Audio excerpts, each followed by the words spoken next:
الحمد لله نحمده ونستعينه ونستغفره ونعوذ بالله من شرور أنفسنا ومن سيئات أعمالنا من يهده الله فلا مضل له ومن يضلله فلا هادي له ونشهد أن لا إله إلا الله وحده لا شريك له ونشهد أن سيدنا وسندنا وحبيبنا وطبيبنا ومحبوبنا ومولانا محمد أرسله بالحق بشيرا ونذيرا وداعيا إلى الله وبإذنه وسراجا وقمرا منيرا أعوذ بالله من الشيطان الرجيم بسم الله الرحمن الرحيم ألف لام ميم ذلك الكتاب لا ريب فيه هدى للمتقين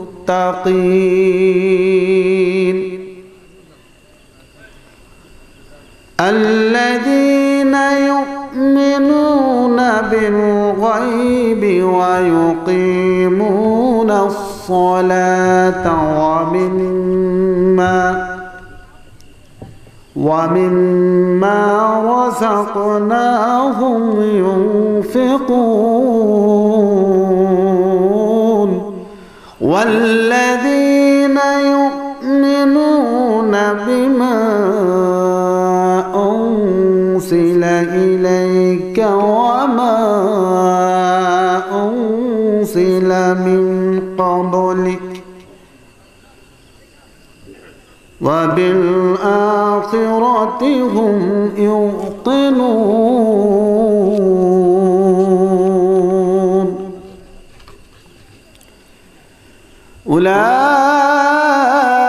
أولئك على هدى من ربهم وأولئك هم المفلحون.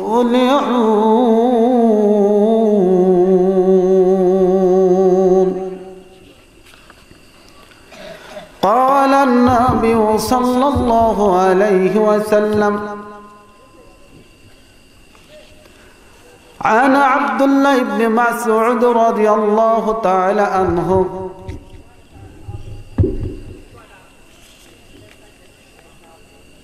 إن الشهادة لا إله إلا الله محمد رسول الله. قال الله تعالى فيه إن الله وملائكته يصلون على النبي يا أيها الذين آمنوا صلوا عليه وسلموا تسليما. اللهم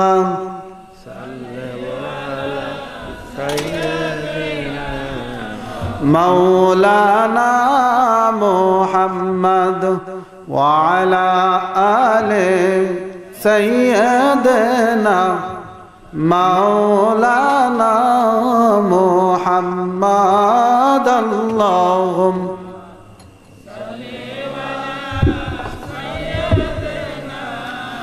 مولانا محمد وعلى آل سيدنا شفيعنا محمد জান মাল ধন সম্পদ বিবি বাচ্চা সবচেয়ে বেশি ভালোবাসতে হবে আমার নবীকে, ঠিক কিনা?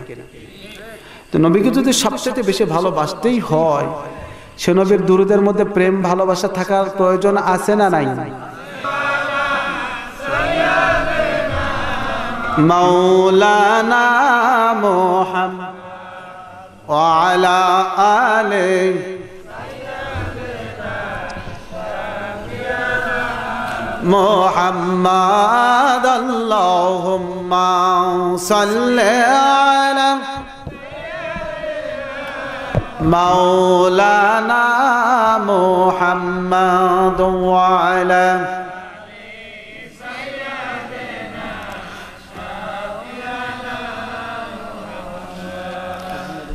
আহারে নিদারুণ সময় পলে পলে জীবন আমার সামনে আগায়, পলে পলে হায়াত আমার সামনে আগায়। এমন জীবন আমার এ দুনিয়ার পরে, এমন জীবন আমার এ দুনিয়ার পরে, ভালোবাসার বাঁধন ছিঁড়ে আপন দেশে চলে যাব, আপন দেশে চলে। আল্লাহুম্মা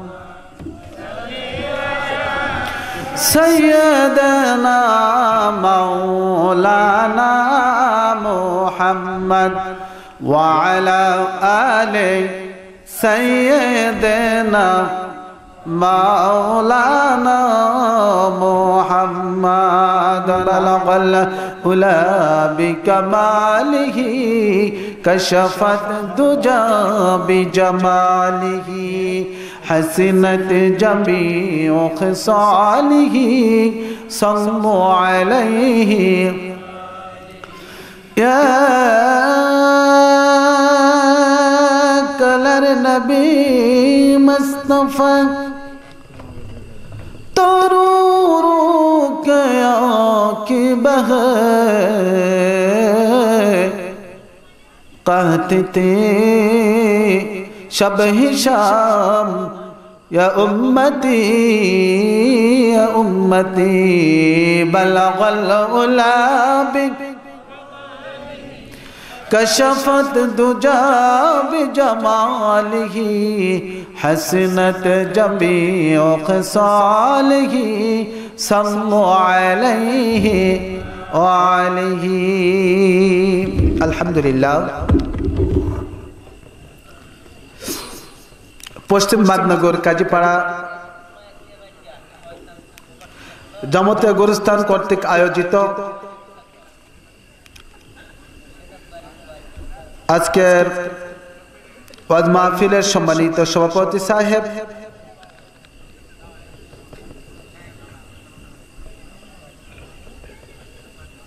আজকের মাহফিলের বিশেষ আকর্ষণ আলহাজ হাফেজ মাওলানা মোহাম্মদ গোলাম মুস্তফা, পেশ ইমাম ও খতিব, কান্দিবিটা জামে মসজিদ নাটোর।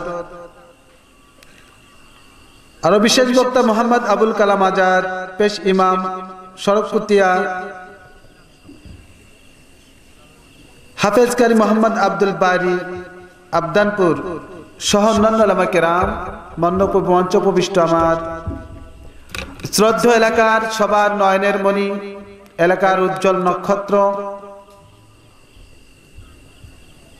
একজন পীর কামেল হযরত মাওলানা শামসুল হক সাহেব, আমার সামনে উপবিষ্ট আমার শ্রদ্ধা ভাজন, আমার বাবা জানেরা, সমবয়সী বন্ধুবর এবং বয়সে ছোট আমার সোনা জাদুমণিরা, পর্দার আড়ালে অবস্থানরত অরলা সবলা শিক্ষিতা মার্জিতা ভদ্র আমার মা ও বোনেরা, আমি সবাইকে আবার আমার অন্তঃস্থল থেকে সালাম পেশ করছি। আসসালামু আলাইকুম ওয়া রাহমাতুল্লাহি ওয়া বারাকাতুহু।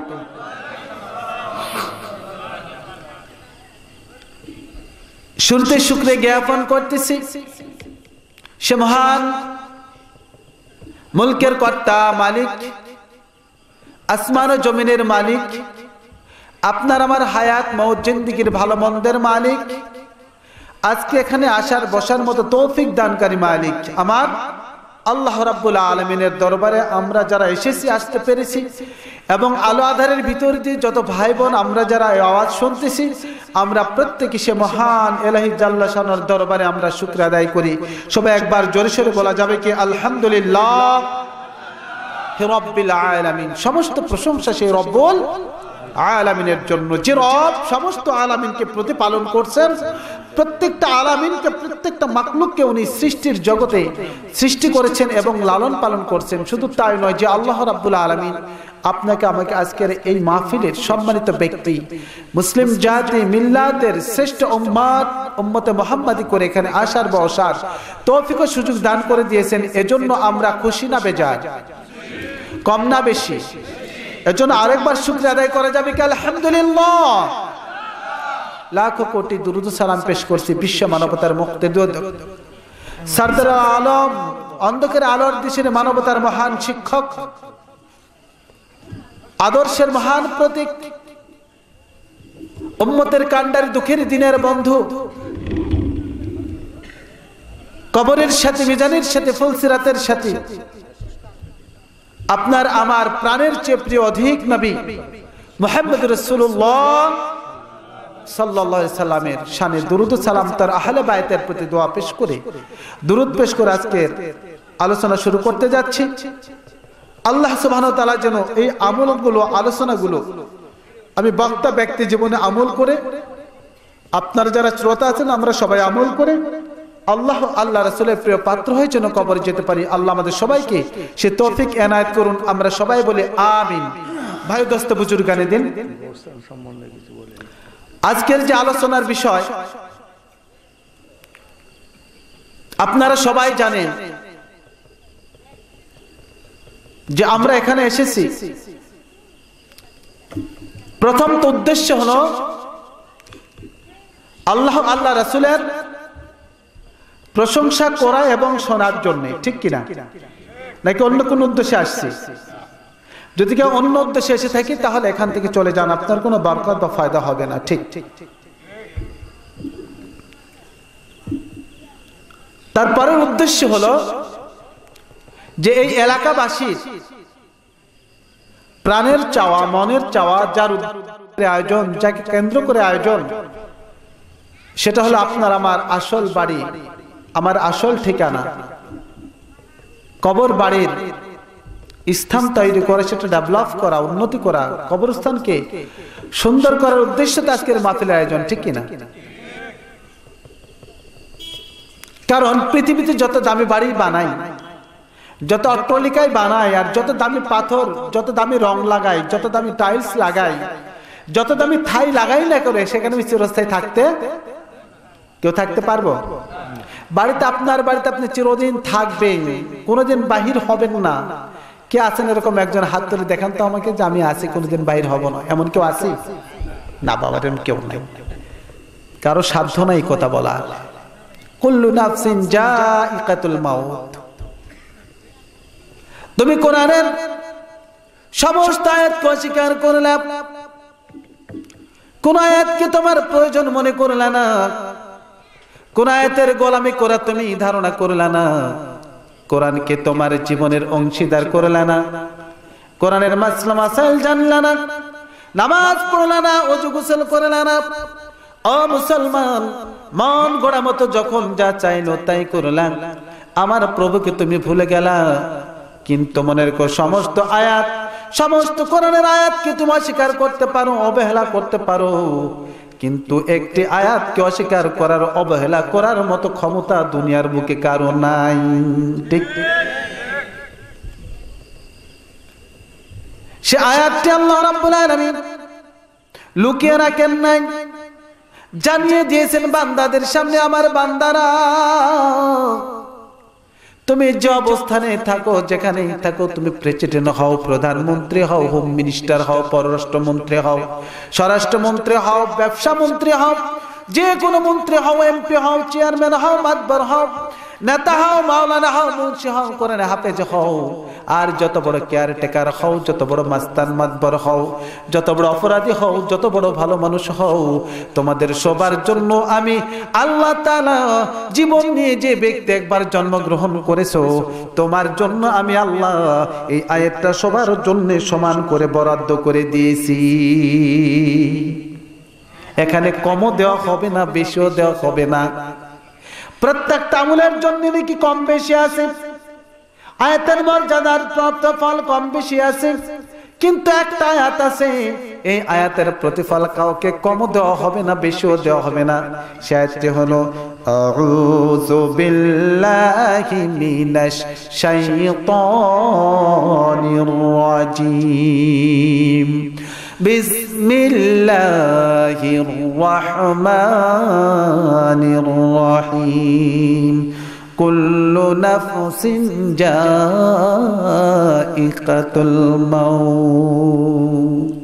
বান্দারে, তুমি সব অস্বীকার করতে পারো, সব কিছু তুমি মুছে ফেলতে পারো, কিন্তু আমার এই আয়াতের বাহিরে যাবার মতো কোনো প্রাণীর ক্ষমতা আমি আল্লাহ রাখি নাই। ঠিক তোমার উপর নামাজের আয়াত ফরজ করা হয়েছে, তুমি নামাজ পড়লে না, তোমাকে কেউ কিছু বলবে না, জোরও করা হবে না। আমি আল্লাহ জমিনে গিয়ে তোমার হাত ধরে বলবো না, বান্দারে কেন নামাজে গেলি না, নামাজে যাই কথা আমি আল্লাহ বলবো না। তোমাকে যাকাতের জন্য, তোমার যাকাতের নিসাব পরিমাণ অর্থ হলে তোমাকে যাকাত দেওয়া ফরজ হয়ে গিয়েছে, তুমি যাকাত যদি না দাও, আমি আল্লাহ জোর করে বলবো না, বান্দা কেন যাকাত দিলি না। তোমার হজ করার মতো অর্থ আমি আল্লাহ দান করেছি, নিসাব পরিমাণ অর্থ হয়েছে, তুমি যদি হজে না যাও, আমি আল্লাহ বলবো না কেন তুমি হজে গেলে না। কিন্তু না যাওয়ার কারণে তোমার যে প্রতিফল, যে শাস্তি, সেটা ভোগ করবে, সেটা হলো পরে। কিন্তু আমি আল্লাহ এমন একটি আয়াত নাজিল করেছি, এটাকে ঠেলে ছেড়ে দূরে রাখার কোনো শক্তি তোমার নাই। আছে বাবারা আমার, বন্ধুরা আমার, এই দুনিয়ার বুকে আমরা সবাই এসে গিয়েছি। এখানে আমরা যারা আছি, আমাদের প্রত্যেকের জন্য আল্লাহ রাব্বুল আলামিন নির্দিষ্ট একটি সময় নির্ধারণ করে দিয়েছে, একটি হায়াত নির্ধারণ করে দিয়েছেন, একটি সময় নির্ধারণ করে দিয়েছেন। সে সময়ের নাম হলো হায়াত। ঠিক কিনা?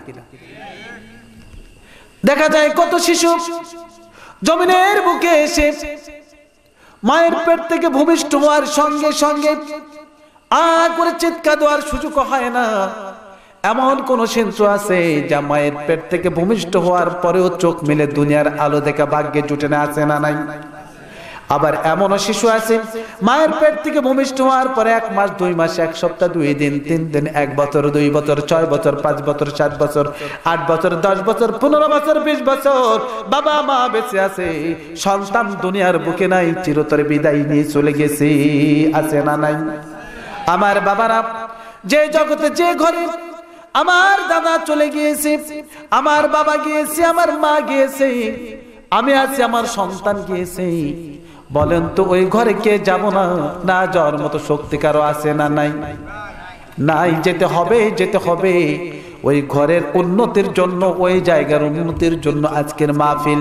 বাবারা আমার, আমি শুরুতেই পবিত্র কোরআনুল কারীমের সর্বপ্রথম সূরাতুল বাকারা তেলাওয়াত করেছি। এখান থেকে সংক্ষিপ্ত ভাবে 2-1টি কথা তুলে ধরার চেষ্টা করব।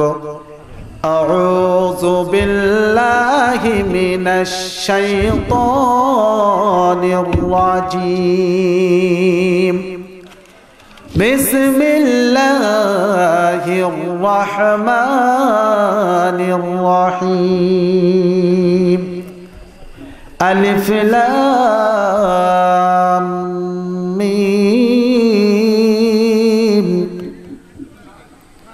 এই হরফকে আয়াতকে বলা হয় হারফুল আয়াত মুকাত্তাআত। আল্লাহু আ'লামু বিল মুরাদ। এই আয়াতের অর্থ একমাত্র আমার আল্লাহ রাব্বুল আলামিন জানেন, আর কেউ জানে না। যালিকাল কিতাবু লা রাইবা ফীহি হুদাল লিল মুত্তাকিন। আমার আল্লাহ তাআলা বলেন যালিকাল কিতাব, এটা ওই কিতাব যে কিতাবের মধ্যে যালিকাল কিতাবু লা রাইবা ফী, যে কিতাবের মধ্যে কোনো ভুল নাই, কোনো ত্রুটি নাই, কোনো সংশোধন করার প্রয়োজন নাই, নাকি আছে? কোরআনের মধ্যে সংশোধন করার মতো কোনো বিষয় আছে না নাই? আপনার আমার কুখ্যাত একজন মানুষ, আমাদের বাংলাদেশের গর্বিত সন্তান নাকি ঘৃণিত সন্তান, তসলিমা নাসরিন বলেছিলেন কোরআনের মধ্যে ভুল আছে, কোরআনকে সংশোধন করতে হবে। নাউজুবিল্লাহ। আমার আল্লাহ চ্যালেঞ্জ করেছেন লা রাইবা ফী, এর মধ্যে কোনো ভুল নাই, কোনো ত্রুটি নাই, কোরআনকে সংশোধন করার জন্য কোনো প্রয়োজন নাই। যালিকাল কিতাবু লা রাইবা ফীহি হুদাল লিল মুত্তাকিন।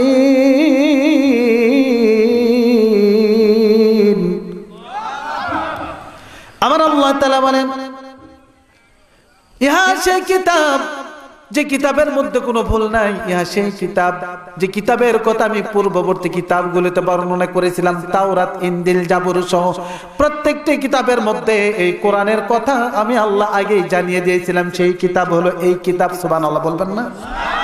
জোরে বলা যাবে না সুবহানাল্লাহ? আমার বাবারা, ও আমার নেটনের বন্ধুরা, শুধু কোরআনের কথাই বলে আল্লাহ ক্ষান্ত হন নাই।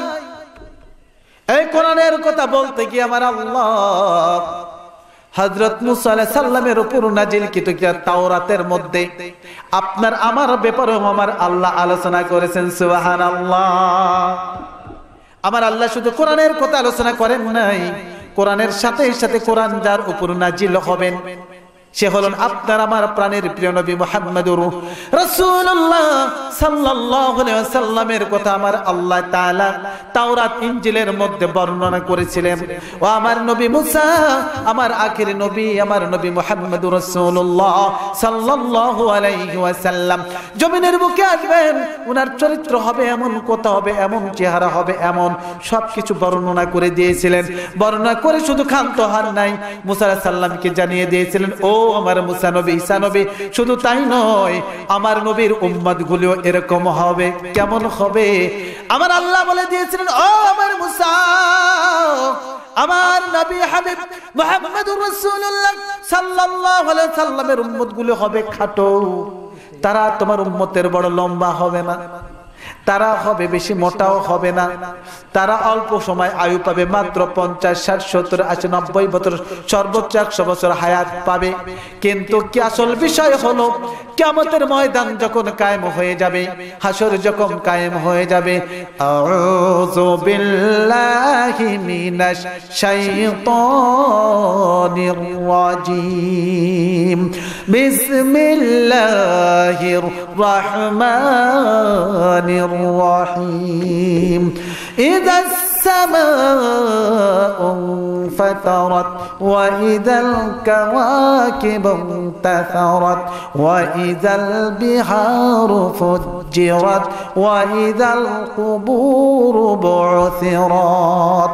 এমন যেদিন নাজিল হয়ে যাবে ওই কঠিন মুসিবতের দিন, সমস্ত মানুষগুলি নাফসি নাফসি করে কাঁদতে থাকবে, কেউ কারো দিকে তাকাবে না। সন্তান মায়ের দিকে, মা সন্তানের দিকে, স্বামী স্ত্রী, স্ত্রী স্বামীর দিকে, কেউ কাউকে দেখবে না, কারো মুখের পানও চাইবে না। সেদিন সবাই শুধু কাঁদতে থাকবে নাফসি নাফসি বলে। ও মুসা, ওই কঠিন মুসিবতের দিন তোমরা যখন একটু নাজাত পাওয়ার জন্য দৌড়াদৌড়ি করতে থাকবে, তোমাদের উম্মতের কথা বলে যাবে, উম্মতের মায়া ভুলে যাবে, ওই দিন তোমরা কাঁদবে নাফসি নাফসি বলে। হায় হায় ওই মুসিবতের দিন একমাত্র আমার নবী কাঁদবে উম্মতি উম্মতি বলে। শুধু তাই নয়, ওই মুসিবতের দিন তোমরা যখন নাফসি নাফসি বলে কাঁদতে থাকবে, আমার নবী উম্মতি উম্মতি বলে কাঁদবে। একবার যাবে ফুলসিরাতের ধারে, আবার যাবে মিজানের ধারে, আবার যাবে হিসাবের ময়দানে, ছোটাছুটি করবে। ওই মুসিবতের দিন আমার হাবিবের উম্মতের মর্যাদা আমি আল্লাহ তো বাড়িয়ে দিব রে মুসা। ওই দিন আমার নবীর উম্মত আদনা পরিমাণ জান্নাতে ঢোকার আগে অন্য কোন নবী তো উম্মত তো দূরে থাক, কোন নবীও জান্নাতে প্রবেশ করবে না। পুরস্কারটা ছোট না বড়? আমরা কি সেই নবীর উম্মত হতে চাই কি চাই না? কাজ করে না মাংনা, ওই মাংনা না, নবীকে ভালোবেসে না না ভালোবেসে, আল্লাহর হুকুম পালন করে না না করে, আল্লাহর হুকুম পালন করে নবীর ইত্তেবা করে। আমার আল্লাহ তাআলা কোরআনুল কারীমে বলে দিয়েছেন বিসমিল্লাহির রাহমানির রাহিম قل إن كنتم تحبون الله فاتبعوني يحببكم الله ويغفر لكم ذنوبكم الله غفور رحيم। রাসূলের বিধান মানিবে যখন খোদাও হইবে তোমারই আপন। রাসূলের বিধান মানিবে যখন খোদাও হইবে তোমারই আপন। ইহ জগৎকে ছাড়ো লৌহা কলম সবই তোমার হবে আপন। আল্লাহ তাআলা বলেছেন আমার হাবিবকে যদি ইত্তেবা করো, আমার হাবিবকে যদি মায়া করো, আমার নবীর তরিকা বন্দী যদি হতে পারো, আমার নবীর প্রেমের প্রেমিক যদি হতে পারো, আমার নবী যেমনি কথা বলেছে সেমনি কথা যদি বলতে পারো, আমার নবী যেভাবে ব্যবসা করেছেন সেইভাবে ব্যবসা যদি করতে পারো, আমার নবী যেভাবে কথা বলেছেন সংসার চালিয়েছেন সেইভাবে যদি সংসার চালাইতে পারো, আমার নবী যেভাবে রাষ্ট্র চালাইতে সেইভাবে যদি রাষ্ট্র চালাইতে পারো, আমার নবী যেভাবে বিচার করেছেন সেই প্রক্রিয়ায় যদি বিচার করতে পারো, আমার নবী যেভাবে সমাজ চালাইছে সেইভাবে যদি সমাজ চালাইতে পারো, আমার নবী পরিবার জীবন যেভাবে পরিচালনা করেছেন সেইভাবে যদি পরিচালনা করতে পারো, আমার নবী যেভাবে ব্যক্তি জীবন পরিচালনা করেছেন সেইভাবে পরিচালনা করতে পারো, আমার নবী যেমন সেনা প্রধান ছিলেন এমন সেনা প্রধান যদি হতে পারো, তাহলে মনে রাখো তোমার কোনো ভয় নাই, ভয় নাই। তোমার ওই নবীর মহব্বতের কারণে, নবীর ইত্তেবা করার কারণে আমার আল্লাহ তোমার বন্ধু বনে যাবে। বিশ্বাস হয় না? দলিল কি? কোরআন, দলিল কোরআন। নবীকে ভালোবাসতে হলে, নবীর প্রেমের প্রেমিক হতে হলে আমার নবীর সুন্নাতকে ভালোবাসতে হবে, দাড়ি রাখতে হবে, পাঞ্জাবি পড়তে হবে, দাড়ি রাখতে হবে, নামাজ পড়তে হবে, প্রস্রাব করে ঢেলাগুলো ব্যবহার করতে হবে, সবার সাথে ভালো ব্যবহার করতে হবে। তাহলে যদি আমি পবিত্র হতে পারি, আত্মার দিক দিয়ে যদি আমি যোগ্যতা অর্জন করতে পারি আমার নবীর প্রেমের, ভাইরা ভয় নাই, ভয় নাই রে বাবা, দুনিয়াতে ভয় নাই, আখিরাতেও ভয় নাই। নবীর প্রেমের প্রেমিক হওয়ার জন্য নবীর ইত্তেবা করতে হবে। ইত্তেবা করতে গেলে আমার নবীর সুন্নাত যেভাবে নবী চলাফেরা করেছেন, নবীর সমস্ত কাজকর্ম আপনার আমার জীবনের ভিতরে প্রবেশ করাইতে হবে। যদি করাইতে পারো মুসলমান, তুমি দিন দুনিয়ার বাদশা বনে যাবে। বাবারা ভালো লাগে না খারাপ লাগে? কথাগুলি কি বুঝে আসতেছে? আমার আল্লাহ তাআলা বলেছেন হুদাল লিল মুত্তাকিন, এই কোরআন হলো মুত্তাকিনদের জন্য পথ, হুদাল রাস্তা। এই কোরআনের রাস্তা যারা, এই কোরআনের রাস্তা যে ব্যক্তি, যে পরিবার, যে সমাজ, যে জাতি, যে রাষ্ট্র, যে অবস্থা, যে ব্যবস্থা কোরআন নিয়ে যারা আলোচনা করবে, কোরআন মতো জীবন যাপন করবে, ওই ব্যক্তি, ওই পরিবার, ওই সমাজ, ওই জাতি আমি আল্লাহর দরবারে সবচাইতে দামি বনে যায়। ওই রাস্তায় হলো কোরআন।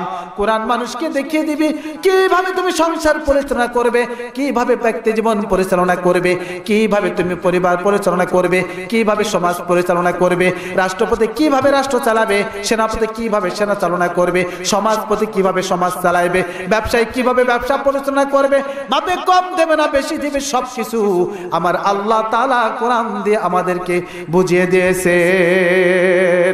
এজন্য বাবারা কোরআনের কাছে আসতে হবে, কোরআন পড়তে হবে, কোরআন বোঝার চেষ্টা করতে হবে। এই কোরআনকে যদি আমরা আমাদের বন্ধু হিসাবে মেনে নিই, কোরআনের খাতিরে আমাদের প্রত্যেকের মান সম্মান বেড়ে যাবে। ঠিক? আজকে আমাকে কেন দাওয়াত দিয়েছেন? আমাকে কেউ চিনতেন? আমাকে জানতেন? আমি এর আগে আসছি, কিন্তু আপনাদের দাওয়াতে আসছি কোনোদিন? আমাকে কে আনছে? আল্লাহ আনছেন। কিসের ভালোবাসার বিনিময়ে? কোরআনকে ভালোবাসার বিনিময়ে। এই কোরআনকে ভালোবেসে যদি আমি সে নারায়ণগঞ্জ থেকে নাটোর আসতে পারি, ও মুসলমান, এই কোরআনকে ভালোবাসলে জান্নাত থেকে জাহান্নামে যাওয়ার সহজ হবে কি হবে না? একটু জোরে বলা যাবে না? কোরআনকে ভালোবাসলে জান্নাত পাওয়া সহজ হবে না কঠিন হবে? সহজ হবে। তাহলে কি করতে হবে? কোরআনের কাছে, কোরআনের কাছে আসতে হবে, কোরআনের কাছে যাইতে হবে। সমাধান চাও যদি জীবনে মরণে, ফিরে চাও খুঁজে নাও চোখ রাখো কোরআনে। সমাধান, ও সমাধান চাও যদি জীবনে মরণে, ফিরে চাও খুঁজে নাও চোখ রাখো কোরআনে। ঠিক না? পাবেই পাবে সুখ শান্তির ঠিকানা, পাবেই পাবে সুখ শান্তির ঠিকানা, যদি মেনে নাও তুমি মনে প্রাণে। সমাধান, ও সমাধান চাও যদি জীবনে মরণে, ফিরে যাও খুঁজে নাও চোখ রাখো কোরআনে। এই যে মহাবাণী আল্লাহর কালাম, বদলে দিতে পারে সকলের ঈমান। ঠিক না? এ যে মহাবাণী আল্লাহর কালাম, বদলে দিতে পারে বেঈমানের ঈমান। কোরআনের আলো যদি নাও তুমি বুকে, কোরআনের আলো যদি নাও তুমি বুকে, হয়ে যাবে দুনিয়ার দামি সম্মান, তুমি পেয়ে যাবে দু জগতের দামি সম্মান। সমাধান, ও সমাধান চাও যদি জীবনে মরণে, ফিরে যাও খুঁজে নাও চোখ রাখো কোরআনে। কোরআনের কাছে আসতে হবে, কোরআন বোঝার চেষ্টা করতে হবে, কোরআনকে তেলাওয়াত করতে হবে, কোরআনকে বুকে ধারণ করতে হবে। আল্লাহ রাসূল বলেছেন, ও মুসলমান, যখন কোনো মুসলমান কোরআন বুকে ধারণ করে, কোরআন হলো নূর, কোরআন হলো আলো, কোরআন হলো লাইট, কোরআন হলো বাতি। যখন কোনো মুসলমান কোরআনকে এরকম ভাবে বুকের সামনে আঁকড়ায় ধরে, ধরে কি ধরে না? বাচ্চারা বক্তব্য দেয় সময় বুকে নেয় কি নেয় না? মা বোনার পড়ার সময় বুকে নেয় কি নেয় না? যখন কোরআনকে বুকে চাপে ধরা হয়, ওই কোরআন থেকে একটি নূর বান্দার দিলের ভিতর তিলে তিলে প্রবেশ করতে থাকে। সুবহানাল্লাহ। জোরে বলা যাবে না সুবহানাল্লাহ? কোরআনকে বুকে চেপে ধরলে যদি নূর পাওয়া যায়, তাহলে তেলাওয়াত করলে আমার বাবারা কত নূরের অধিকারী হওয়া যায়, হিসাব করে কুল পাওয়া যাবে কিনা। এজন্য আসেন কোরআনকে আমরা আমাদের জীবনে তুলে ধরি, কোরআন পড়া শিখি, কোরআনকে মর্যাদা দেওয়া শিখি, কোরআনের কাছে যাই। কোরআনের পাশাপাশি যখন আমার নবীর কাছে চলে যাব, নবীর তরিকা মেনে নিব, নবীর সুন্নাত মেনে নিব, নবীর ভালোবাসাকে ভালোবেসে নিব, নবীর চাওয়াকে চেনে নিব, নবীর নিষেধকে নিষেধ করে দিব, নবীর আদেশকে আদেশ করে যখন আমার জীবনে নিয়ে নিব, তখন ইত্তেবা। কুল ইন কুনতুম তুহিব্বুনাল্লাহ ফাত্তাবিউন ইউহিব্বুকুমুল্লাহ। আমার হাবিবের ইত্তেবা যখন করবে, আমি আল্লাহ তোমাদের ভালোবাসবো, তোমাদের জীবনের সমস্ত গুনাহ খাতা আমি আল্লাহ মাফ করে দিব। আমার বাবারা, ও আমার যুবকরা, কোরআনকে আল্লাহ রাব্বুল আলামিন আমাদের জন্য পথ প্রদর্শক বলেছেন। হুদাল্লিল মুত্তাকিন আল্লাযীনা ইউমিনুনা বিল গায়বি ওয়া ইউকিমুনাস সালাত ويقيمون الصلاة ومما رزقناهم ينفقون। আমার আল্লাহ তাআলা বলেছেন, এটা তাদের জন্য পথ প্রদর্শক যারা মুমিন, যারা ঈমানদার, ঈমানদারদের জন্য আমার আল্লাহ তাআলা ঘোষণা করেছেন আল্লাযীনা ইউমিনুনা বিল গায়ব। ঈমানের প্রথম শর্ত হলো আমি আল্লাহর প্রতি ঈমান আনবে। আমি আল্লাহর প্রতি ঈমান আনার পর আমার গায়েব বিষয়ের প্রতি বিশ্বাস আনবে। আমার গায়েব হলো জান্নাত, জাহান্নাম। আমরা জান্নাত কি দেখেছি বাবারা? জান্নাত কি কেউ দেখেছি? জাহান্নাম কি কেউ দেখেছি? হ্যাঁ দেখেছি, কোরআন মসজিদ দেখেছি। বাস্তবে দেখার আমাদের সময় হয় নাই।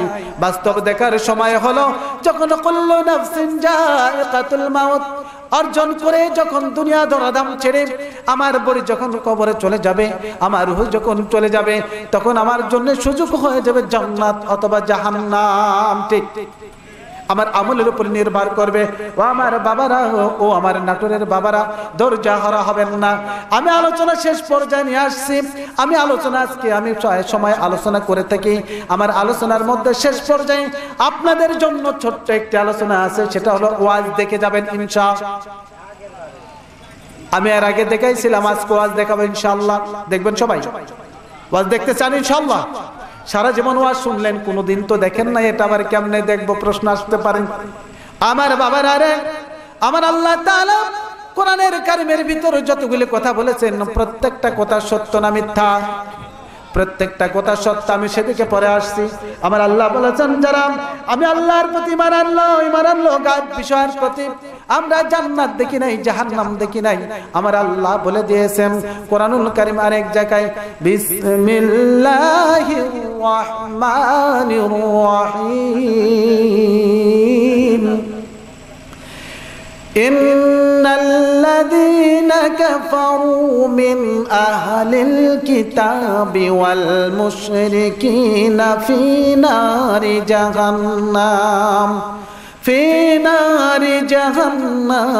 খালিদিনা ফিহা উলাইকা হুমু শাররুল বারিয়া।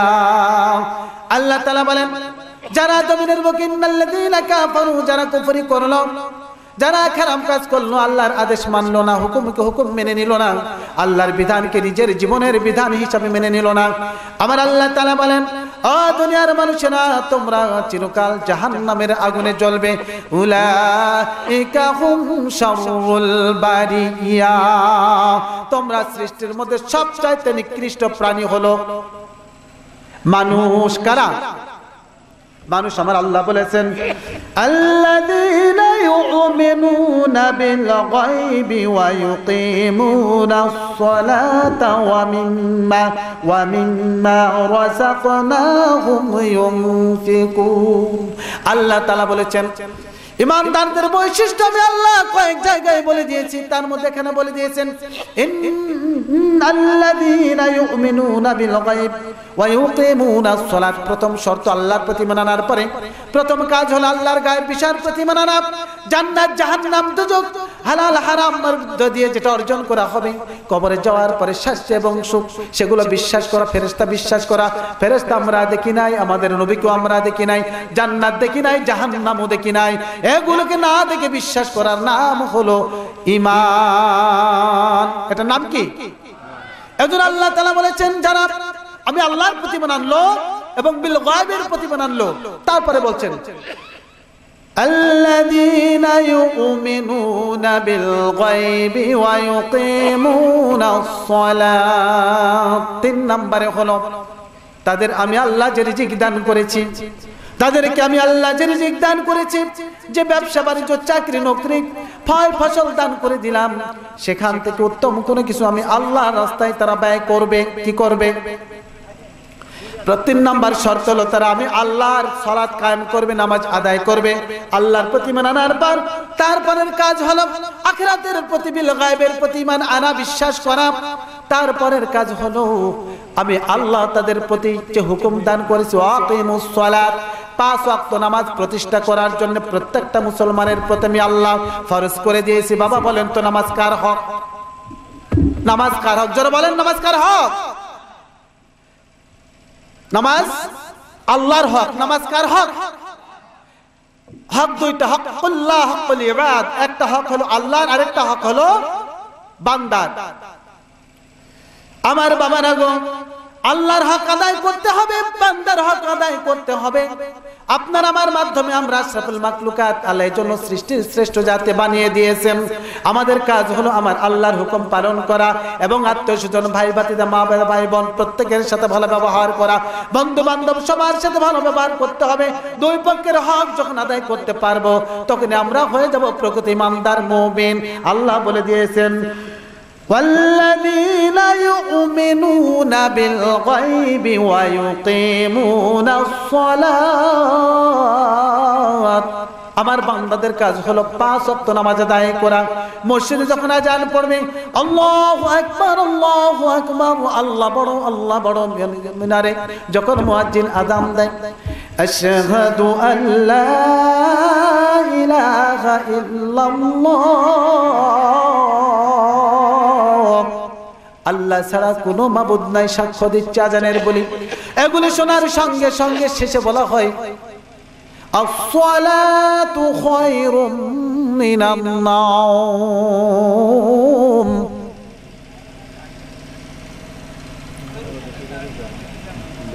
এই আযান শোনার সঙ্গে সঙ্গে প্রত্যেকটি মুসলমানের কাজ হলো মসজিদে গিয়ে আমি আল্লাহর হক আদায় করা। যারা নামাজ কায়েম করবে ওয়া মিম্মা রাযাকনাহুম ইউনফিকুন, তাদেরকে আমি আল্লাহ যে রিজিক দান করেছি, তাদের যে আমি বরকত দান করেছি, ওই রিজিক থেকে, বরকত থেকে আমি আল্লাহর রাস্তায় দান করতে হবে। ঠিক কিনা? কথাটা কার? কথাটা কার? আরো জোরে বলুন, কার কথা? সত্য না মিথ্যা? অস্বীকার করলে কি হয়ে যাবে? কাফের হয়ে যাবে। এই আয়াতকে যদি আল্লাহর বান্দার মধ্যে কেউ একবার অস্বীকার করে, এটা মানা যাবে না, এটা শোনা যাবে না, তাহলে সঙ্গে সঙ্গে আল্লাহর ওই বান্দা কাফের হয়ে যাবে। নাউজুবিল্লাহ মিন জালিক। আমার আল্লাহ বলে দিয়েছেন মুমিনদের এই বৈশিষ্ট্যগুলো যাদের মধ্যে থাকবে তাদের জন্যই হলো কোরআন হুদাল লিল মুত্তাকিন, তাদের জন্য কোরআন পথ প্রদর্শক, কোরআন রাস্তা দেখিয়ে দিবেন। আসেন আমরা এখন ব্যাখ্যায় চলে যাই। আল্লাযীনা ইউমিনুনা বিল গায়ব, গায়বকে যারা বিশ্বাস করি, আখিরাতকে যারা বিশ্বাস করি। যে কথা বলতেছিলাম যে আল্লাহ রাব্বুল আলামিন পৃথিবীর বুকে মানুষকে প্রেরণ করেছেন একমাত্র তার ইবাদত করার জন্য। ওমা খালাকতুল জিন্না ওয়াল ইনসা ইল্লা লিয়াবুদুন, আমি মানুষ এবং জিনকে সৃষ্টি করেছি একমাত্র আমি আল্লাহর ইবাদত করার জন্য। এখন ইবাদত বলতে কি বোঝায়? আমার আলোচনা ঘুরে গেছে। ইবাদত করতে বলতে কি বোঝায়? ইবাদত কি? আসেন ইবাদতে যাই। ওয়ায়ুকিমুনাস সালাত, এটা কি? নামাজ পড়া কি? আওয়াজ দেন, নামাজ পড়া কি? ইবাদত, নামাজ পড়া কি? জিকির করা, দুরূদ পড়া, কোরআন পড়া, দান করা, সবকিছু আমি আপনাদের মুখ থেকে শুনতেছি সবকিছু কি ইবাদত। জমি চাষ করা কাজ, কাজেরই আরবি ইবাদত। জমি চাষ করা, ব্যবসা করা, চাকরি করা, প্রত্যেকটি সংসারের কাজ কাম করা, বাজার করা, হালাল পয়সা অর্জন করা হলে ইবাদত। সুবহানাল্লাহ। একজন মুমিনের জন্য হালাল রুজি রোজগার করা হলে ইবাদত। সুবহানাল্লাহ।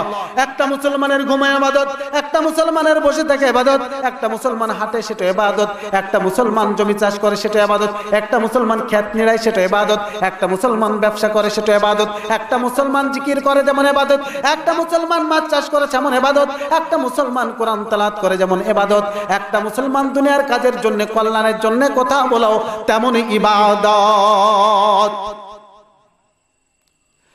মুসলমান বাবারা আমার, বন্ধুরা আমার, এই ইবাদতকে যদি আমরা প্রত্যেকটা কাজ আল্লাহকে হাজির নাজির জেনে করি, আল্লাহর হুকুম মেনে যদি করি, তাহলে কাজের মধ্যে ফাঁকি দেওয়ার কোনো সুযোগ আছে না নাই? আমার আল্লাহ তাআলা বলেছেন এই আয়াতকে, ওয়া মিম্মা রাযাকনাহুম ইউনফিকুন, তোমাদের জন্য আমি যে রিজিক দান করেছি, যারা মুমিন তাদের উদ্দেশ্যে বলেছেন, যারা ইমানদার হবে, যারা কোরআন পড়নেওয়ালা হবে, এই কোরআনকে যারা বিশ্বাস করবে, কোরআনকে যারা তার জীবনে মেনে নিবে, তার ব্যক্তি জীবন, পরিবার জীবন, সমাজ জীবন, রাষ্ট্রিক জীবন, আন্তর্জাতিক জীবন, অর্থনৈতিক জীবন, প্রত্যেকটা ক্ষেত্রে কোরআন যখন প্রয়োগ হবে দুনিয়ার সব কিছু সুন্দর হয়ে যাবে। আমরা ব্যক্তি জীবনে প্রয়োগ করব, রাষ্ট্রীয় জীবনে প্রয়োগ করার মতো সুযোগ সুবিধা এখন আমাদের নাই, দুনিয়ার কোথাও নাই। অথবা কোরআনকে যদি আমরা আমাদের ব্যক্তি জীবনে প্রয়োজন মনে করি, আমরা ব্যক্তি জীবনে প্রয়োগ করি, তাহলে এই কোরআন যদি কেউ প্রয়োগ করে, ও কোনো দোকানদার বলেন তো কোরআনকে যদি ভালোবাসে, তাহলে ওই কোরআন দোকানদার কোনোদিন মাপে কম দিতে পারবে কি পারবে না? মালে ভেজাল দিতে পারবে কি পারবে না? আল্লাহ রাসূল একদিন বাজারে গেলেন বাজার করার জন্য। যাওয়ার পরে দেখেন এক দোকানদারের সামনে বিশাল বড় মালের স্তূপ, শুকনো মালগুলো রাখা আছে, শুকনো এরকম ভাবে শুকনো ফসল রাখা আছে। আল্লাহ রাসূলের চিন্তা হলেন এতগুলি মাল কেন? মাল তো বিক্রি হয়ে যাওয়ার কথা বাজারে আসার পরে, এতগুলো মাল রয়েছে উপরে শুকনা মাল। আল্লাহ রাসূল বিসমিল্লাহ বলছে, হাত ঢুকায় দিলেন, আবার বাহির করে দেখলেন উপরের মালগুলো শুকনা কিন্তু ভিতরের মালগুলো ভিজা। এরকম ব্যবসা আছে না নাই? তরকারির মধ্যে খালি মারে, আপনার দিকে মারে না, নারায়ণগঞ্জ ইচ্ছা মতো মারে। কয় কাকা পানি মারেন কাকা? তরকারি তাজা থাকবো, তাজা টাটকা থাকবো।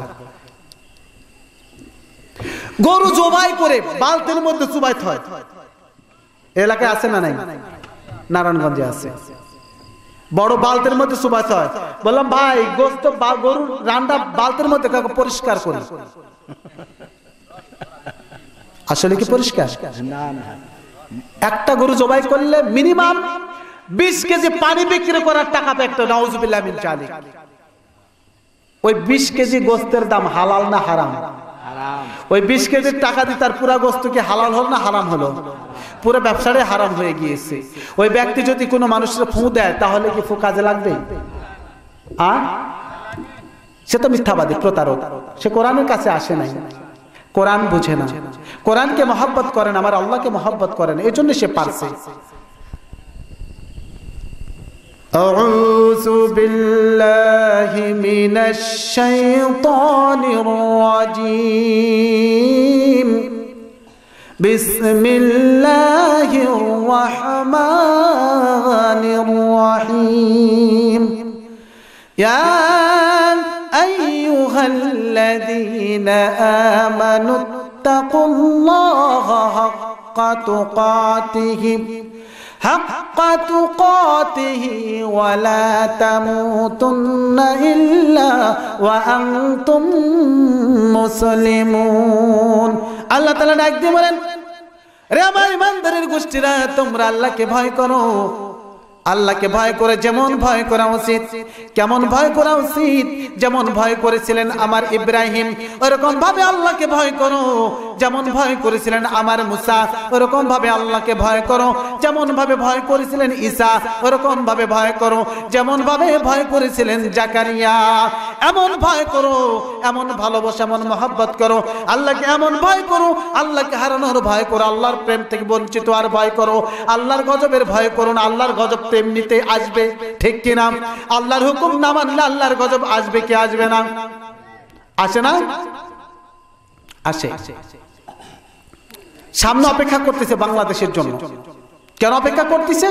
মানুষ আল্লাহর কোরআন রেখে এখন সবাই ঢুকে গেছে কিসের মধ্যে? বলেন। টেলিভিশন নাই? টেলিভিশন আছে, সাদা কালো নাই, এখন সব হলো রঙিন, ঠিক কিনা? এখন আবার আসছে কি এলইডি, এলসিডি বাদ, বাক্সবাদ এখন এলইডি, এলইডিও বাদ, এখন হলো ফকটে।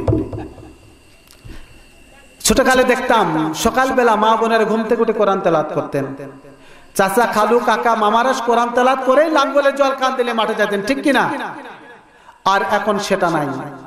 আর সেটা না থাকার কারণে এখন ডায়াবেটিসের রোগ। কেন ডায়াবেটিসের রোগ বাড়ছে একটু শুনবেন। আল্লাহ রাব্বুল আলামিন এত সুন্দর সূর্য তৈরি করে দিয়েছেন, যে সূর্যের আলো প্রত্যেকটা মানুষের জন্য, পানির জন্য, দুনিয়ার জন্য রহমতের ঝর্ণা সকালবেলা বয়ে আনেন। সুবহানাল্লাহ। সূর্যের মধ্যে দুইটা রশ্মি আছে, একটা হলো বেগুনি রশ্মি, একটা হলো রঞ্জন রশ্মি। কয়টা রশ্মি? আমি সায়েন্সের কথা বলছি বাবারা, দুইটা রশ্মি আছে, একটা হলো রঞ্জন রশ্মি, আরেকটা হলো বেগুনি রশ্মি। এই বেগুনি রশ্মিটা হলো মানুষের জন্য ক্ষতিকারক, আর রঞ্জন রশ্মিটা হলো মানুষের দেহের জন্য লাভজনক। এই রঞ্জন রশ্মিটা সূর্যটার পর থেকে সকাল 8টা থেকে 8:30 পর্যন্ত পাওয়া যায়, তারপরে যে রশ্মিটা আসে সেটাই হলো বেগুনি রশ্মি। বেগুনি রশ্মি মানুষের শরীরের জন্য ক্ষতিকারক। ওই রশ্মি মানুষের ত্বক সহ্য করতে পারে না। সকালবেলা যখন সূর্য ওঠে ওই রোদটা শরীরে সহনশীল হয়, ঠিক কিনা? ওই রোদটা যখন মানুষের দেহের মধ্যে পড়ে, দেহের মধ্যে পড়ার সঙ্গে সঙ্গে দেহের কোষগুলো তাজা হয়ে যায়, অক্সিজেনের মাত্রা বেড়ে যায়, হার্ট সুস্থ হয়, রক্ত সার্কুলেশন, ব্লাড সার্কুলেশন বেড়ে যায়, ব্রেন সুস্থ হয়ে যায়। আর দেহের মধ্যে অক্সিজেন যখন মাত্রা বেড়ে যায় তখন রক্তের কণিকাগুলো ভেঙ্গে ভেঙ্গে টুকরা টুকরা হয়ে যায়। রক্তের মধ্যে গ্লুকোজ জমা হতে পারে না, রক্তের মধ্যে কোলেস্টেরল জমা হতে পারে না, রক্তের মধ্যে কোনো ভেজাল মিশতে পারে না, রক্তের গতিতে রক্ত চলতে থাকে ওই সূর্যের কারণে। তার জন্য গ্রামবাসী মানুষগুলি সবচেয়ে সুস্থ বেঁচে থাকে, ঠিক কিনা? গ্রামের মধ্যে ডায়াবেটিস কম, শহরে ডায়াবেটিস বেশি, ঠিক? শহরের মানুষের ডায়াবেটিস বেশি, তার কারণে হলো রাত 1টা 2টা 3টা পর্যন্ত টিভি সিনেমা নাটক গল্প গুজব করে বিছানায় শয়, আর উঠতে উঠতে রঞ্জন রশ্মি চলে যায়, বেগুনি রশ্মি পায়, ঠিক কিনা? এমনও মানুষ সাথে সূর্যের আলো পায় না, ঘরে এসি, গাড়িতে এসি, অফিসে এসি, আলাদা এসি, সূর্যের আলো পায় না বিধায় সহজের মানুষগুলো অসুস্থ বেশি হয়ে পড়ে যায়। আপনি আমি হলো দুনিয়ার মানুষ চলে আসছি বাবারা, আমরা এখানে আসছি দুনিয়ার মুখ থেকে, দুনিয়ার মুখ থেকে আবার চলে যাব। এই যাওয়ার জন্য আমাদের প্রস্তুতি নিতে হবে।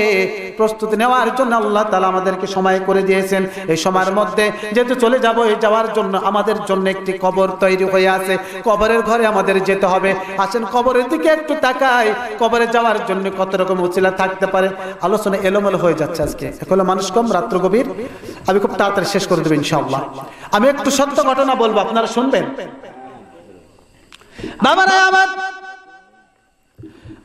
মাদনগরের বন্ধুরা, আল্লাহ রাব্বুল আলামিন পবিত্র কোরআনুল কারিমে বলেছে আমাকে ভয় করো, ভয় করার মতো ভয় করো। খবরদার খবরদার মুসলমান না হয়ে তোমরা মৃত্যুবরণ করো না। ইয়া আইয়ুহাল্লাযীনা আমানুত্তাকুল্লাহা হাক্কা তুকাতিহি ওয়া লা তামুতুন্না ইল্লা ওয়া আনতুম মুসলিমুন।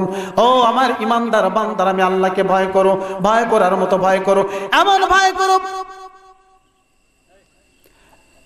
হযরত মুসা আলাইহিস সালামের সময় একজন মহিলা, স্বামী নাই, 3টা বাচ্চা নিয়ে মহিলাটা সংসার করেন। একদিন খাবার দিতে পারলে আরেকবার খাবার দিতে পারেন না। সন্তানগুলো একদিন খাবারের জন্য কাঁদতেছেন, দিন হয়ে গেল। মহিলা এরকম ভাবে অনেকের কাছে সাহায্য ধার চাওয়ার জন্য গেছেন, কেউ ধার দেয় নাই। গ্রামের মাতবর সবচেয়ে বড় সম্মানিত ধনী ব্যক্তি, তার টাকার অভাব নাই, খাদ্যশস্যের অভাব নাই। ওই বিবাহিত ওই স্বামী হারা মহিলাটা, ওই মহিলা তার সন্তানের খাবারের জন্য ওই ভদ্রলোকের কাছে গেলেন, বললেন, ও মহাজন, আমি আপনার পাশের বাড়ির একজন মহিলা, আমি আমার স্বামী নাই, স্বামী দুনিয়া থেকে বিদায় নিয়ে চলে গেছেন, 3টা সন্তান নিয়ে কি করে সংসার পরিচালনা করব? আজকে 3 দিন হয়ে যায় সন্তানের মুখে খানা তুলে দিতে পারি নাই, আপনারা যদি পারেন কিছু সাহায্য করেন, আমাকে খানা দিন। ওই ভদ্রলোক বললেন, ঠিক আছে, তোমাকে আমি তোমার সন্তানের যত খাবার লাগে সব দেব, কিন্তু শর্ত হলো তুমি আমার মনের খায়েশ মিটাইতে হবে। মহিলা বললেন, না না, আমি আল্লাহকে ভয় করি, আমি মাওলাকে ভয় করি, আমি এই কাজ করতে পারবো না, না খেয়ে থাকবো, তবু তোমার কুপ্রস্তাবে রাজি হব না। 1 দিন 2 দিন 3 দিন 4 দিন হয়ে গেল, খাবারের জোগাড় হলো না। সন্তানগুলো না খাইতে খাইতে বিছানার সাথে পেট লাগিয়ে দিয়ে কান্দে, মা আজকে 4 দিন চলে যায়, কোনো খাবার আমাদের দিতে পারলাম না, মা গো আর ক্ষুধার জ্বালা সইতে পারি না, মাগো খানার ব্যবস্থা করে দাও। মহিলা অগত্যা যখন কোনো দিশা না পাইলো, ওই মাতবরের কাছে গেলে বলো, মাতবর সাহেব, আপনি যা প্রস্তাব করেছেন রাজি, কিন্তু আমাকে খানা দিন। বললেন, খানা দিব, সমস্যা নাই, আগে তুমি আমার সাথে বিছানায় যেতে হবে। মহিলা রাজি হয়ে গেলেন, জানেন, কারণ মা এত দরদি, মায়ের মতো দরদি, মা ইজ্জত দিতে বাধ্য হয়ে গেছেন সন্তানের জন্য। ও জাতির সন্তানেরা, তোমরা মায়ের সাথে খারাপ ব্যবহার করো, বাবার সাথে খারাপ খারাপ ব্যবহার করো, ও মায়ের সাথে খারাপ ব্যবহার করো না। মা কত দরদি দেখো, আমার মা আল্লাহ আল্লাহ ছিলেন, আল্লাহকে ভয় করতেন সন্তানের মুখে খাবার তুলে দেওয়ার জন্য, সন্তানের মুখে হাসি ফোটানোর জন্য। আমার মায়ের সতীত্ব ওই মাতবরের হাতে তুলে দিলেন, বিছানায় শুয়ে পড়লেন। তখন মাতবর তার প্রস্তুত নিয়ে মহিলার কাছে গেলেন, হাঁটু গেড়ে দিয়ে বসে পড়লেন। মহিলা বলে, ও মাতবর, আমি আজকে অসহায়, স্বামী নাই, ক্ষুধার যন্ত্রণায় আজকে 7 দিন হয়ে যায় ঘরে কোনো খাবার নাই।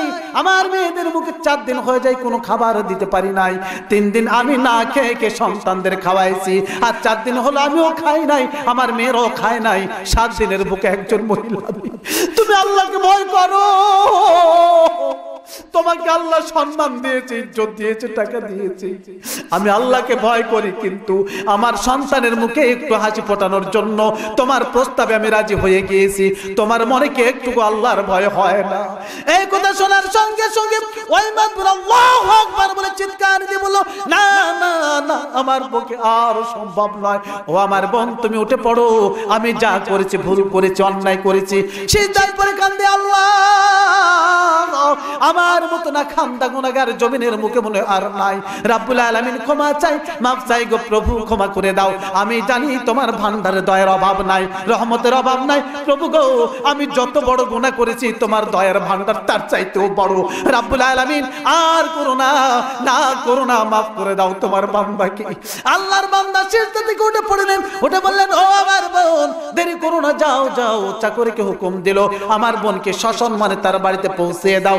আমার ধন ভান্ডার থেকে যত খাবার আছে, যা যা লাগে বাচ্চার জন্য, তেল ডাল চাল সব কিছু আমার বোনের বাসায় তোমরা পৌঁছে দাও। এরকম ভয় করতে হবে। এই ভয়ের মতো ভয় যদি করা যায়, এখনো আল্লাহর জমিনে আমরা সবাই জান্নাতের পতাকা হাতে নিয়ে থাকতে পারি ইনশাআল্লাহ। আমার বাবারা, আমার আল্লাহ তাআলা পবিত্র কোরআনুল কারিমে ঘোষণা করেছেন, আউযু বিল্লাহি মিনাশ শাইতানির রাজীম, বিসমিল্লাহির রাহমানির রহিম।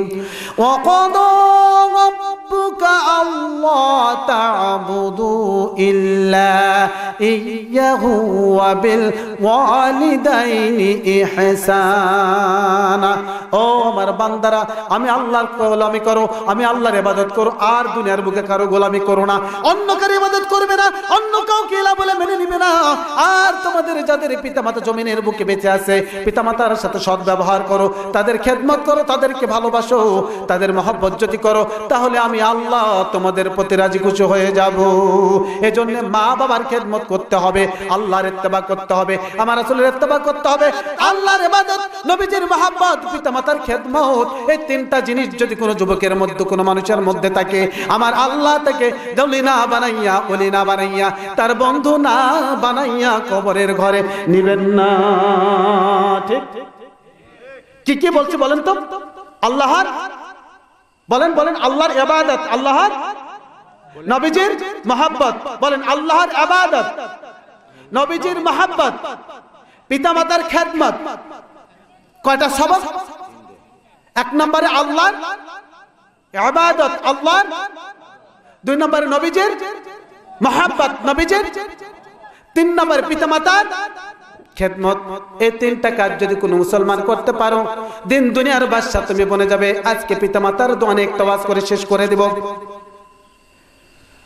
আমার নাটোরের ভাইয়েরা, 2001 সালের ঘটনা আমি আমার প্রায় মাহফিলে বলে থাকি, কারণ ঘটনাটা সত্য, কোথাও থেকে শোনাও না, দেখাও না, বই পুস্তকের ঘটনা না। এই সত্য ঘটনা যদি আমি আল্লাহর জমিনে প্রচার না করি, তাহলে প্রত্যেকটা পিতামাতার সাথে আমার নাফরমানি করা হবে। ও নাটোরের যুবকেরা, 2000 সাল, আমি আল্লাহর নগণ্য গুনাহগার বান্দা মাওলানা নুরুল আলম, তখন মাওলানা হয় নাই, মাত্র ফাজেল পাশ করেছি। কামেলে ভর্তি হওয়ার আগে অসুস্থ হয়ে পড়লাম। আমার অসুস্থ হয়ে পড়লাম, আমার দাদা হুজুর এখানে বসে, উনি সাক্ষী। আমার মাথায় প্রচন্ড ব্যথা হতো, ব্যথার সঙ্গে সঙ্গে বমি শুরু হয়ে যেত। এমন ব্যথা হতো, মাথার মধ্যে এমন আওয়াজ হইতো, এমন জোরে ঢোল আওয়াজ হয়তো ধৈর্য ধরে থাকতে পারতাম না, একবার জমিনে পড়তাম, আবার উঠে পড়তাম, আবার মাটি কামড়াইতাম, এরকম পাগলের মতো হয়ে যাইতাম। ব্যথা করতো আর বমি হইতো।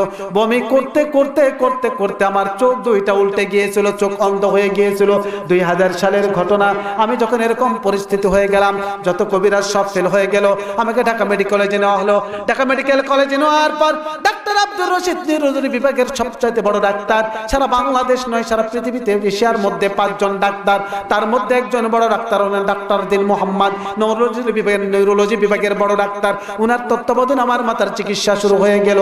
ওই ডাক্তার আমার চিকিৎসা করতে থাকলেন, করতে বললেন যে মাথার মধ্যে হয়তো বা টিউমার হয়েছে অথবা এরকম ভাবে কোনো ক্ষতি হয়েছে, উনি কোনো কিছু ধরতে পারলেন না। এরকম ভাবে পরীক্ষা করতে করতে আমার চোখ দুইটা অন্ধ হয়ে গেল। আবার হাসপাতালে ভর্তি করা হলো। আমার চোখের চিকিৎসা করতেন ডক্টর আব্দুর রশিদ, আর আমার মাথার চিকিৎসা করতেন ডক্টর দিন মোহাম্মদ। ঢাকা মেডিকেল কলেজের উপরে এরকম 3 তলার মধ্যে আমার বেড ছিল। আমি ওই বেডে শুয়ে শুয়ে কাঁদতাম আল্লাহর কাছে, আল্লাহ আর কি দুনিয়ার বুকে কোনোদিন মায়ের মুখখানা দেখতে পাবো না, আর কি বাবার মুখ দেখবো না, আর কি আমার একটি মাত্র সন্তানের মুখখানা দেখতে পাবো না। আল্লাহ গো, তোমার দুনিয়ার সূর্য কি আর দেখতে পাবো না, আর কি কোরআন দেখে দেখে তেলাওয়াত করতে পারবো না। কাঁদতাম, নীরবে কাঁদতাম। চিকিৎসা করতে করতে অনেকগুলো টাকা খরচ হয়ে গেল, রোগ ধরা পড়ে না। হঠাৎ করে এরকম ভাবে ডাক্তার রোগ ধরা পড়লো।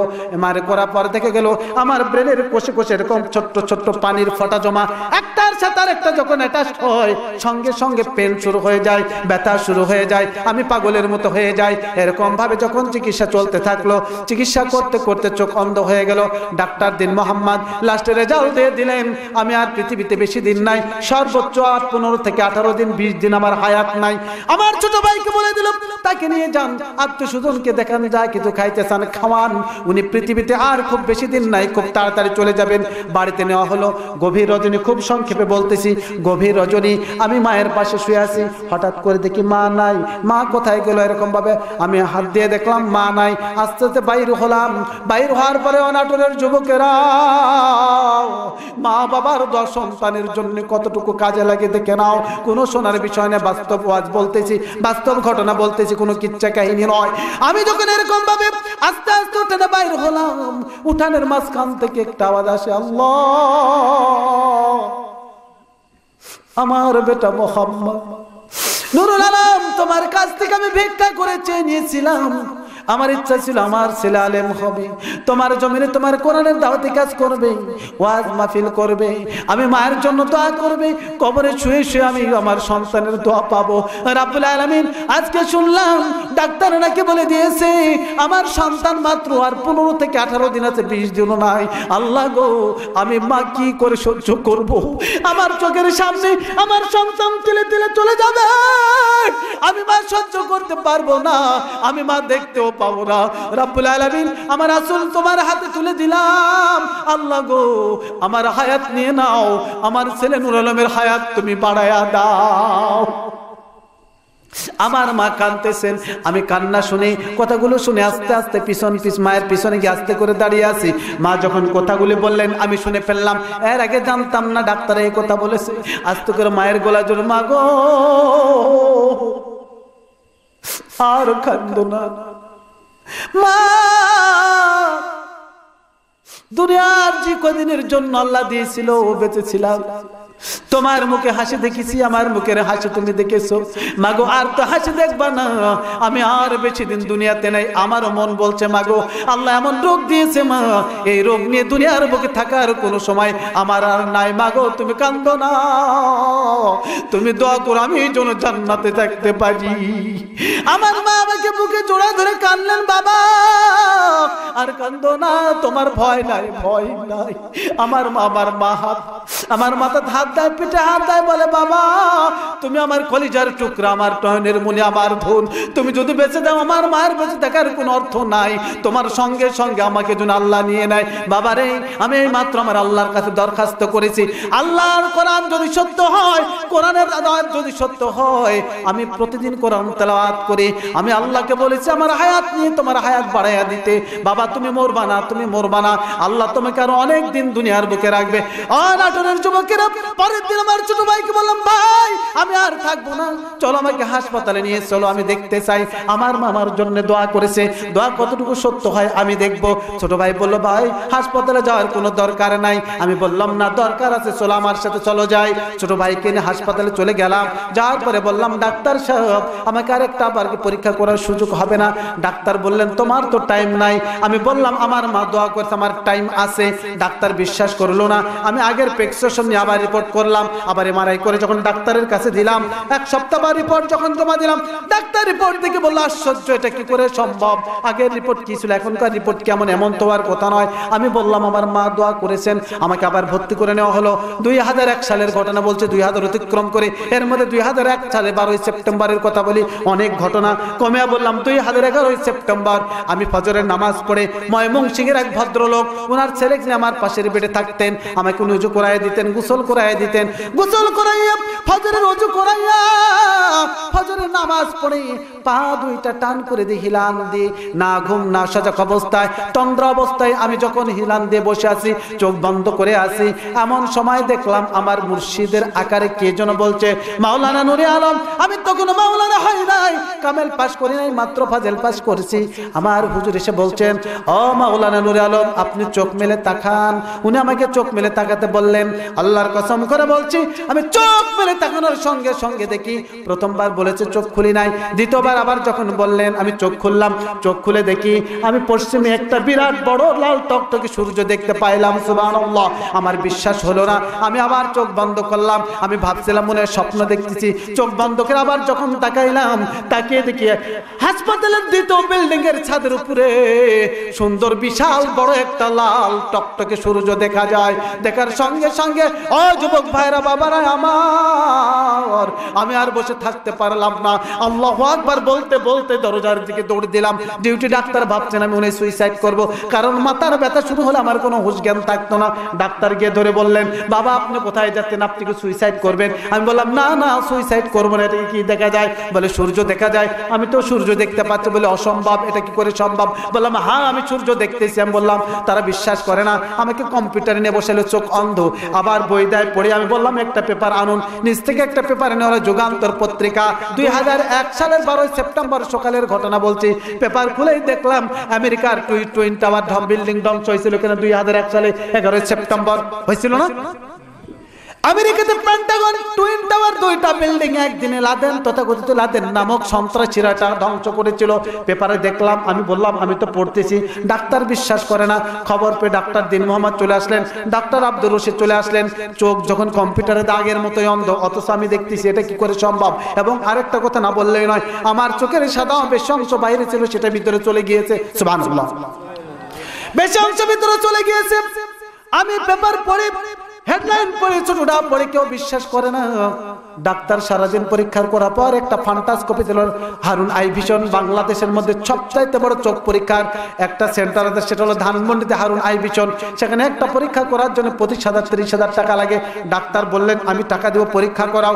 পরীক্ষা করা হলো, ফান্টাস্কোপি করা হলো।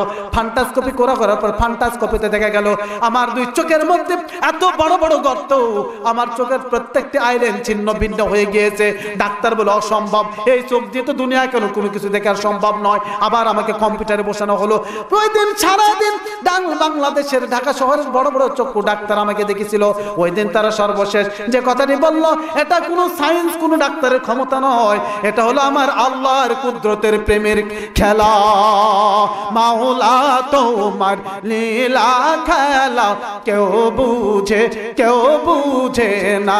হায় হায় মাওলা তোমার প্রেমের খেলা কেউ বুঝে না। তুমি কাউরে রাখো দালান কোঠায়, কাউরে রাখো দালান কোঠায়, কাউরে রাখো গাছ তলায়। মাওলা তোমার প্রেমের খেলা কেউ বুঝে না। তুমি মুসা নবীরে কোন কারণে তোর পাহাড়ে ডাকিলা, তুমি মুসা নবীরে কোন কারণে তোর পাহাড়ে ডাকিলা।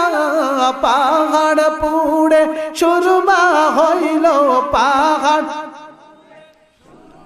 হইল মুসা নবী কেন জ্বলে না মাওলা তোমার প্রেমের খেলা কেউ বুঝে না। ও যুবক ভাইরা, যদি মায়ের দোয়া নিতে পারো, বাবার দোয়া নিতে পারো, তোমার কিসমত খুলে যাবে। পিতা মাতার দোয়া মুরা গাছে ফুল ফোটায়, আল্লাহ তার প্রমাণ এই বান্দা নিজে। নারায়ে তাকবীর, নারায়ে তাকবীর। আল্লাহ তাআলা বলেন, যারা আমি আল্লাহকে ভয় করবে, ইত্তাকুল্লাহ, আল্লাহর ভয় যাদের দিলে থাকবে, যারা আমি আল্লাহকে জীবনদাতা রিজিক দাতা মেনে নিয়েছি, আমার এই বান্দাগুলি জমিনের বুকে সব সময় আমি আল্লাহর প্রিয় হয়ে থাকবে, ঠিক কিনা? আমার বাবারা, আল্লাহর ভয় মানুষের দিলের মধ্যে না থাকার কারণে বাস্তব কিছু চিত্র আমি তুলে ধরবো, শুনবেন সবাই মনোযোগ দিয়ে। কি হচ্ছে দুনিয়ার বুকে, আরো কি হতে পারে। আজকে দুনিয়ার বুকে আমি কিছু বাস্তব চিত্র তুলে ধরবো 20 মিনিট আপনাদের সামনে। সে বাস্তব চিত্রগুলি বাবারা বড় হৃদয় বিদারক, খুব ভয়াবহ খুব কষ্টের কথাগুলো আমি বলবো আজকে। আমার আল্লাহ তাআলা বলেন, তোমাদের মধ্যে যদি আমার ভয় থাকে তাহলে তোমরা আমার ইত্তেবা করবে, আমার কোরআনকে মেনে চলবে, তোমাদের জন্য কি পুরস্কার আছে একটু আগে বলে দিই। আর যারা আমি আল্লাহর হুকুম মানবে না, যারা কুফরি করবে, তারা হলো সৃষ্টির মধ্যে সবচেয়ে নিকৃষ্ট। আর যারা আমি আল্লাহর হুকুম মানবে, তারা হলো সৃষ্টির মধ্যে সবচেয়ে উৎকৃষ্ট। ইন্নাল্লাযীনা কাফারু মিন আহলিল কিতাবি ওয়াল মুশরিকিনা ফি নারি জাহান্নাম খালিদিনা ফিহা উলাইকা হুমু শাররুল বারিয়া। এই শাররুল বারিয়ার উপর আমি তো একটি কথা বলবো বাবারা। শাররুল বারিয়া হলো নিকৃষ্ট প্রাণী কারা? আজকে বলেন তো, নিকৃষ্ট প্রাণী জাতির মধ্যে সবচেয়ে কম শিক্ষিত মানুষ না বেশি শিক্ষিত মানুষ? বলেন, উত্তর দিবেন। বেশি খারাপ কাম কি শিক্ষিত মানুষ করে না অশিক্ষিত মানুষরা করে? শিক্ষিত মানুষরা। ব্যাংক ডাকাতি কারা করে? মূর্খ মানুষ না শিক্ষিত মানুষরা? কেমিক্যালে ভেজাল দেয় শিক্ষিত মানুষ না অশিক্ষিত মানুষরা? আমার বাবারা, আজকে মাছ খাবেন ফরমালিন, ফল খাবেন ফরমালিন, ডিম খাবেন ফরমালিন। গত পরশুদিন পত্রিকায় দেখলাম চায়না থেকে কেমিক্যাল দিয়ে তৈরি করা ইন্ডিয়ান ডিম বাংলাদেশে আসতেছে কিনা। প্লাস্টিকের তৈরি, কেমিক্যাল দিয়ে তৈরি ডিম, এগুলো মানুষের কিডনির করবে, লিভারকে নষ্ট করে দিবে, মানুষের চোখের যদি কমায় দিবে, মানুষের জিহ্বার স্বাদ কমায়া দিবে। বিজ্ঞান বলেছে এই ডিম যদি কেউ খায়, প্রথমে কোনো ক্ষতি হবে না, পরে এমন ক্ষতি হবে যে ওই ক্ষতির চিকিৎসা করার মতো ওষুধ দুনিয়ার মুখে নাই। শুধু তাই নয়, আল্লাহকে ভয় না করার কারণে বাংলাদেশের মুসলমান, বাইরের মুসলমানের কথা বলবো না, আজকে মুসলমানদের প্রতি ধিক্কার দিচ্ছে, মুসলমানদের ক্ষতি করতেছে। মুসলমান হয়ে আরেক মুসলমানের জমি ছিনিয়ে নিচ্ছে, মুসলমান হয়ে আরেক মুসলমানের প্রাণ কেড়ে নিচ্ছে, মুসলমান হয়ে আরেক মুসলমানের জিনিসের মধ্যে ভেজাল দিচ্ছে, ঠিক কিনা? আপনারা যারা কৃষক, যারা গ্রাম এলাকায় বসবাস করেন, যে কৃষক জানতো না হরমোন কি, ফরমালিন কি জানতো? কৃষকরা চিনতো? আজকে কৃষকদের বোঝানো হচ্ছে এটা ফরমালিন, হরমোন যদি আনারসে দাও 6 মাসের আনারস 2 মাসেই পুষ্ট হয়ে যায়, ঠিক কিনা? অথচ এই হরমোন মানুষের দেহের জন্য বড় ক্ষতিকারক। বলেন তো, এই হরমোনগুলি কৃষকের হাতে তুলে দিচ্ছে যারা, তারা শিক্ষিত না অশিক্ষিত? তারা কি দেশের শত্রু না জাতির বন্ধু? তারা জাতির শত্রু, কারণ তারা আরেক শ্রেণীর মানুষের এজেন্ট হয়ে, দালাল হয়ে কাজ করতেছে। তারা হলো কারা? আজকে পরিচয় করে দিয়ে যায়। ঢাকা শহরে ঘুরলে দেখা যায় বিশাল বড় বড় 10 তলা 20 তলা 15 তলা বড় বড় হাসপাতাল, বিশাল ব্যয়বহুল খরচ, বিশাল দামি দামি গ্লাস লাগানো, দামি টাইলস বসানো, দামি বিছানা, দামি দামি মানুষ, সুন্দর সুন্দর সুশ্রী মেয়েগুলো রিসিপশনে বসে রাখা হয়েছে। তাদের বেতনও অনেক। এই বেতন দিয়ে এত বড় হাসপাতাল, ওই হাসপাতালের মালিক ডাক্তাররা কিভাবে চালাবেন? রোগীর প্রয়োজন আছে না নাই? আছে না নাই? ওই মালিকগুলো, ওই ডাক্তারগুলো, ওই ওষুধ ফ্যাক্টরির মালিকগুলো তারাই কামগুলো করে, কারণ কেমিস্ট তারাই পালন করে। একটা কেমিস্ট্রির বেতন অনেক না? তারাই কেমিস্ট্রিদের বলা হয় এই হরমোনগুলো, এই পদ্ধতিগুলি কৃষকের মাঝে তাদের জেন দিয়ে পৌঁছায় দেয়। কৃষক তারা তো বুঝে না এখানে কি ক্ষতি। ওইগুলো দিয়ে তারা আনারস, 6 মাসের আনারস 2 মাসে পাকা ফেলায়। 3 মাসের মুরগি, 6 মাসের মুরগি 3 মাসে বড় হয়ে যায়। হচ্ছে কি হইতেছে না বাবারা? হচ্ছে না? হচ্ছে। এরকম ভাবে যে বাগুন হইতে 3 মাস লাগতো, এখন 22 দিনে বাগুন বড় হয়ে যায়। ওই ফরমালিন যুক্ত, হরমোন যুক্ত এগুলো খাওয়ার কারণে আপনাদের, আমাদের কিডনি, আমাদের লিভার, আমাদের এগুলো নষ্ট হয়ে যায়। বর্তমানে বাংলাদেশে সবচাইতে বেশি সমস্যা যেটা, সেটা হলো লিভার ক্যান্সার রোগী হাসপাতালে সবচাইতে বেশি। যদি মানুষ আল্লাহর ভয় করত, কোরআনকে যদি মেনে নিত, এই ডাক্তার কেমিস্ট দিয়ে মানুষ মারতে পারতো না। খাওয়ার মাধ্যমে বিষ দিয়ে, খাদ্যের মধ্যে বিষ দিয়ে গ্রামগঞ্জের সরল সহজ মানুষগুলি মারতে পারতো না। এরা যদি আল্লাহর ভয় করতো, এই কাজগুলি করতে পারতো না। আল্লাহর ভয় থাকলে কেমিস্ট্রি দিয়ে হরমোন ব্যবহার করতে পারতো না। আল্লাহর ভয় থাকলে কেমিস্ট্রি দিয়ে ফরমালিন ব্যবহার করে ফল রাখতে পারতো না। ও কেমিস্ট্রি ভাইরা, মুসলমান ভাইদের আমি বলতে চাই, যদি ফরমালিন ব্যবহার করতে হয়, ইমানে কোরআনের ফরমালিন লাগাও, ঠিক কিনা? যদি ফরমালিন লাগাইতে হয়, তোমার দিলের মধ্যে নবীর মহব্বতের ফরমালিন লাগাও। যদি ফরমালিন ব্যবহার করতে হয়, আত্মীয়র সাথে মহব্বতের ফরমালিন লাগাও।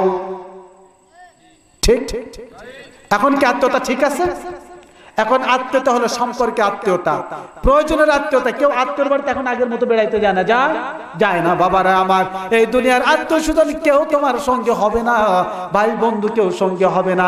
এই কবরে আসতে হবে, কবরে শুইতে হবে, কবরে থাকতে হবে। এজন্য যে 2-3টা দিন হাতে সময় আছে, এই সময়গুলো মাওলার জন্য কান্দু। গভীর রজনী যখন হয়ে যায়, দুনিয়ার মানুষগুলো ঘুমায়, বিবি ঘুমায়, বাচ্চা ঘুমায়, পশু পাখি ঘুমায়, সবকিছু ঘুমায়, এরা ঘুমায়। তুমি উঠে পড়ো, রাত্রিবেলা উঠে পড়ো, গভীর রজনীতে উঠে, নীরব নিস্তব্ধ,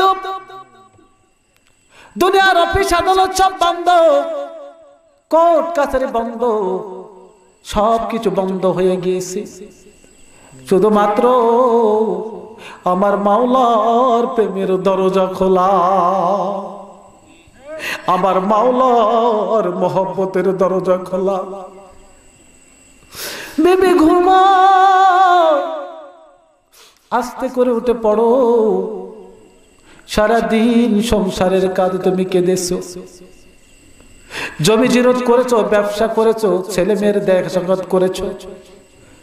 যে তোমাকে বানাইলো, যে তোমাকে পাঠাইলো, ওরে কার লাগিয়া হাসো তুমি, কার লাগিয়া কাঁদো, ওরে কার লাগিয়া হাসো তুমি, কার লাগিয়া কাঁদো। যে তোমার করলো সৃজন তারেই ভুলে গেছো, তুমি যে তোমার করলো সৃজন তারেই ভুলে গেছো। ও ওরে কার লাগিয়া হাসো তুমি, কার লাগিয়া কাঁদো। ঠিক? তুমি মান কার জন্য কাঁদো? বিবির জন্য কাঁদো, বিবি তোমার সঙ্গে হবে না। সন্তানের জন্য কাঁদো, সন্তান তোমার সঙ্গে হবে না। বন্ধু বান্ধবের জন্য কাঁদো, কেউ তোমার সঙ্গে হবে না। যে তোমার সঙ্গে হবে, যে তোমার সঙ্গে আছে, যে তোমার সঙ্গে ছিল, যে তোমার সঙ্গে যাবে, ওই সঙ্গে প্রাণের বন্ধুর জন্য একবার কাঁদছো। কয়দিন কেঁদেছো, কয় রাত কেঁদেছো জিজ্ঞাসা করো।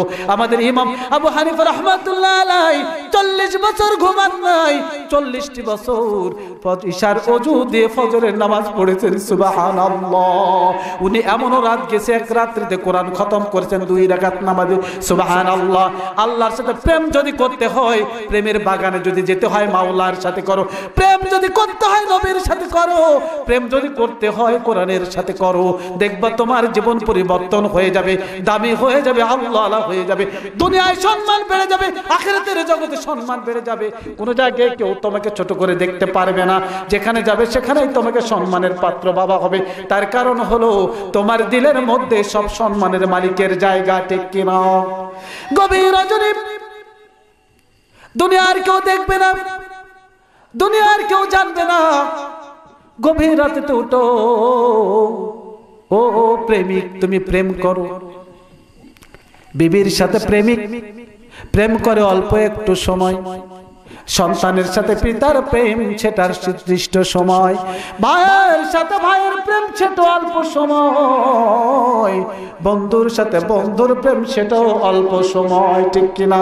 কিন্তু আমার মাওলার প্রেম যদি একবার করতে পারো রে বান্দা, এই প্রেমের রশি চলে যাবে আর সে মোয়াল্লা পর্যন্ত, এর সময় থাকবে কিয়ামত পর্যন্ত, ঠিক কিনা? এজন্য রাত্রে যখন গভীর হয়ে যায়, ও মাদনগরের মুসলমানেরা, বাবারা একটু চোখ বন্ধ করে নিজের দিকে খেয়াল করো, মাওলার দিকে খেয়াল করে দেখো তুমি আমি কোন জায়গায় থাকার কথা ছিল, কোথায় আছি, তোমার আমার স্থান কোথায় ছিল, কোথায় নেমে গিয়েছি। আমাদের স্থান পরিবর্তন করতে হবে। এই জন্য গভীর রজনীতে ঘুম থেকে উঠো, বিবি ঘুমায়, বাচ্চা ঘুমায়, এরকম ভাবে ওযু করে তাহাজ্জুদ নামাজে দাঁড়িয়ে যাও, তাহাজ্জুদ নামাজে দাঁড়িয়ে আল্লাহর কাছে এরকম ভাবে নিয়ত করে হাত বাঁধো, আল্লাহু আকবার,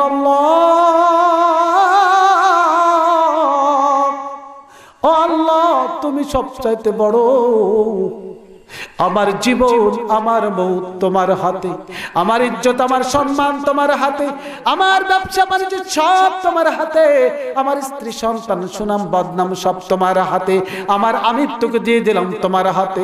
প্রভু গো, তুমি আমাকে 24টা ঘন্টায় সময় দান করেছো, আমি ঘুমাইতে পারি নাই, সারাদিন সংসারের কাজে ব্যস্ত ছিলাম, চাকরি নিয়ে ব্যস্ত ছিলাম, ব্যবসা নিয়ে ব্যস্ত ছিলাম। আল্লাহ গো, ও আমার জগৎ স্বামী গো, তোমার সামনে আসতে পারি নাই, যাই 5 বার সময় পাইছি, মন খুলে কথা বলতে পারি নাই। এখন নিশিরাত্রে কেউ নাই, তুমি আর আমি, তোমার সাথে আমার প্রেম হবে, মধুর মিলন হবে, আত্মার সাথে আত্মার সম্পর্ক হবে, দুনিয়ার সমস্ত মায়া বিচ্ছিন্ন হয়ে যাবে। গভীর রজনী মোনাকাবায় গিয়ে আল্লাহর কাছে চোখ বন্ধ করে এরকম ভাবে তাহাজ্জুদ নামাজ পড়ে যখন হাত তুলে কান্দো, এরকম ভাবে দেখবা আমার মাওলার প্রেমের সাথে প্রেম যদি করতে পারো, ও আল্লাহর বান্দা, তুমি দুনিয়ার বুকে দামি বনে যাবো, দুনিয়ার প্রত্যেকটা প্রাণী তোমাকে সেলুট করবে, সালাম করবে, সম্মান করবে। আল্লাহুল মাওলা ফালাহুল কুল, যে ব্যক্তি আল্লাহর হয়ে যায়, আল্লাহ তার হয়ে যায়, আর আল্লাহ যার হয়ে যায়, সমস্ত মাখলুক তার প্রেমিক হয়ে যায়। ফুলবন ফুল মধু, ফুলবন ফুল মধু, চুপি চুপি খাইও রসের ভমরা, নিশিরাইতে ফুল বনে যাইও, ও রসের ভমরা, নিশিরাইতে মাওলার কাছে যাইও, ঠিক? ফুলবন ফুল মধু, ফুল মধু ফুল বনে, চুপি চুপি খাইও রসের ভমরা, নিশিরাইতে ফুল বনে যাইও, ও রসের ভমরা, নিশিরাইতে ফুল বনে যাইও। নানা জাতের ফুল ভমরা, একই জাতের মধু, ঠিক কিনা? আমল নানান রঙের, কোরআন তেলাওয়াত, দুরূদ শরীফ, সালাম, কিয়াম, ইবাদত, তাসবিহ, তাহলিল, জিকির, আজকার সব মিলে এক একটা ইবাদত, এক একটা ফুল, এক একটা ফুল মধু, কিন্তু একটাই মধু হলো আমার মাওলার প্রেমের রশি, ঠিক কিনা? ঠিক। নানান রঙের ফুল ভমরা, একই জাতের মধু, নানান জাতের ফুল ভমরা, একই জাতের মধু, মনের সুখে উড়া উড়া খাইও তুমি, শুধু রে খাইও তুমি শুধু। নিশিরাইতে মনের কথা, নিশিরাইতে মনের কথা, মাওলার কাছে কইও রসের ভমরা, নিশিরাইতে ফুল বনে যাইও, ফুল বনে ফুল মধু, মাওলার সাথে প্রেমের কথা, চুপে চুপি কইও রসের ভ্রমরা, নিশিরাইতে মাওলার বাড়ি যাইও, ও রসের ভমরা, ও রসের ভমরা, চুপি চুপি প্রেমের কথা কইও। গভীর রজনী চোখ বন্ধ করে, আল্লাহ আমার তো কেউ ছিল না, আমিও কারো ছিলাম না, আমার কোনো অস্তিত্ব ছিল না, আমার কোনো পরিচয় ছিল না, আমার কোনো বংশ ছিল না, আমার কোনো মা বাবা ছিল না, আমার কোনো স্ত্রী সন্তান ছিল না, আমার কোনো ভাই বোন ছিল না। আল্লাহ গো আমি আমার ছিলাম না, কোথায় ছিলাম, কোথায় নিয়ে আসলা আল্লাহ? আজ থেকে 100 বছর আগে দুনিয়াতে ছিলাম না, আবার 100 বছর পরেও থাকবো না। অল্প একটু সময় দুনিয়ায় পাঠাইলা, কি কারণে পাঠাইলা রে মাওলা? এই কারণটা খুঁজে নিয়ে রব্বুল আলামিন তুমি তো কোরআনে ঘোষণা করেছো, ওয়ামা খালাকাতুল জিন্না ওয়াল ইনসা ইল্লা লিয়াবুদুন। আল্লাহ তুমি তো বলে দিয়েছো তোমার বান্দাকে সৃষ্টি করেছো তোমার ইবাদত করার জন্য, তোমার গোলামি করার জন্য, তোমার প্রেমের প্রেমিক হওয়ার জন্য। মাবুদ গো সারাদিন ব্যস্ত ছিলাম, বিবি সন্তানের দেখাশোনা করেছি, সংসার দেখাশোনা করেছি, তোমার কাছে আসতে পারে নাই। প্রভু গভীর রজনী আর কেউ দেখবে না, তুমি প্রথম আসমানে চলে এসেছো, আমিও যাই নামাজে দাঁড়িয়ে গেলাম। প্রভু এই দামি কপালটা তোমার পায়ে ঠেকায়া দিলাম। প্রভু গো মাফ করে দাও, মাফ করে দাও, তোমার এই গোলামের জিন্দেগির গুনাহ খাতাগুলি মাফ করে দাও।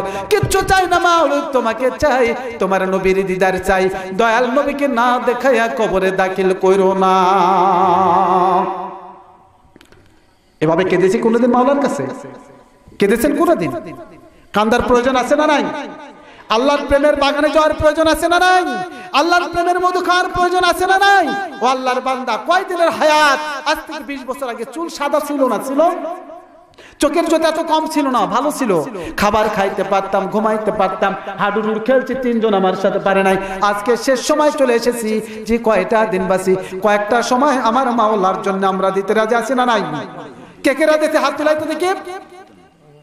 আজ থেকে 5 ওয়াক্ত নামাজ কাজা করব না, 5 ওয়াক্ত নামাজ পড়বো। নারায়ে তাকবীর। নবীর সুন্নাত, মুখে দাড়ি রাখেন নাই। আমি একজন ভাই দেখতেছে আজকের এই মাহফিলের বরকতে মুখে দাড়ি আলা তো সবাই আলহামদুলিল্লাহ সবার মুখে দাড়ি আছে। একটা ভাই দাঁড়াবেন যে হুজুর এতদিন দাড়ি রেখে নাই, আমি আল্লাহকে রাজি খুশি করার জন্য, আমার নবীকে রাজি খুশি করার জন্য, আমার নবীর প্রেমিক হওয়ার জন্য, গোলাম কোরআনের গোলাম হওয়ার জন্য আজ থেকে আমি মুখে ব্লেড দেব না। একজন দাঁড়ান তো ভাই, থেকে প্রাণ খুলে দেওয়া হবে, কিছুক্ষণের মধ্যে মোনাজাতে চলে যাব। একজন দাঁড়ান। আল্লাহু আকবার। আপনার নাম কি ভাইজান? আক্কাস আলী প্রামাণিক। আমার বাবার নাম ছিল আক্কাস, আপনাকে বাবা ডাকলাম। আর ব্লেড লাগাবেন না ইনশাআল্লাহ? আয় আল্লাহ তাআলা রব্বুল আলামিন, তোমার বান্দা আক্কাস আলী, তোমার একজন হাবিবের সাহাবার নাম ছিল আবু ওয়াক্কাস। রব্বুল আলামিন ওয়াদা করেছে মাহফিলের কোরআনের বরকতে আজকে থেকে তোমার হাবিবের সুন্নাত দাড়িতে আর কোনোদিন ব্লেড লাগাবে না। আল্লাহ তুমি কবুল করে নাও, আমিন। اللهم آمين اللهم آمين اللهم آمين الصلاة والسلام عليك يا رسول الله الصلاة والسلام عليك يا حبيب الله الصلاة والسلام عليك يا شافع المذنبين الصلاة والسلام عليك يا رحمة للعالمين أدرك ليمانوش اللبانايا كمن ديبا جهنمي بليا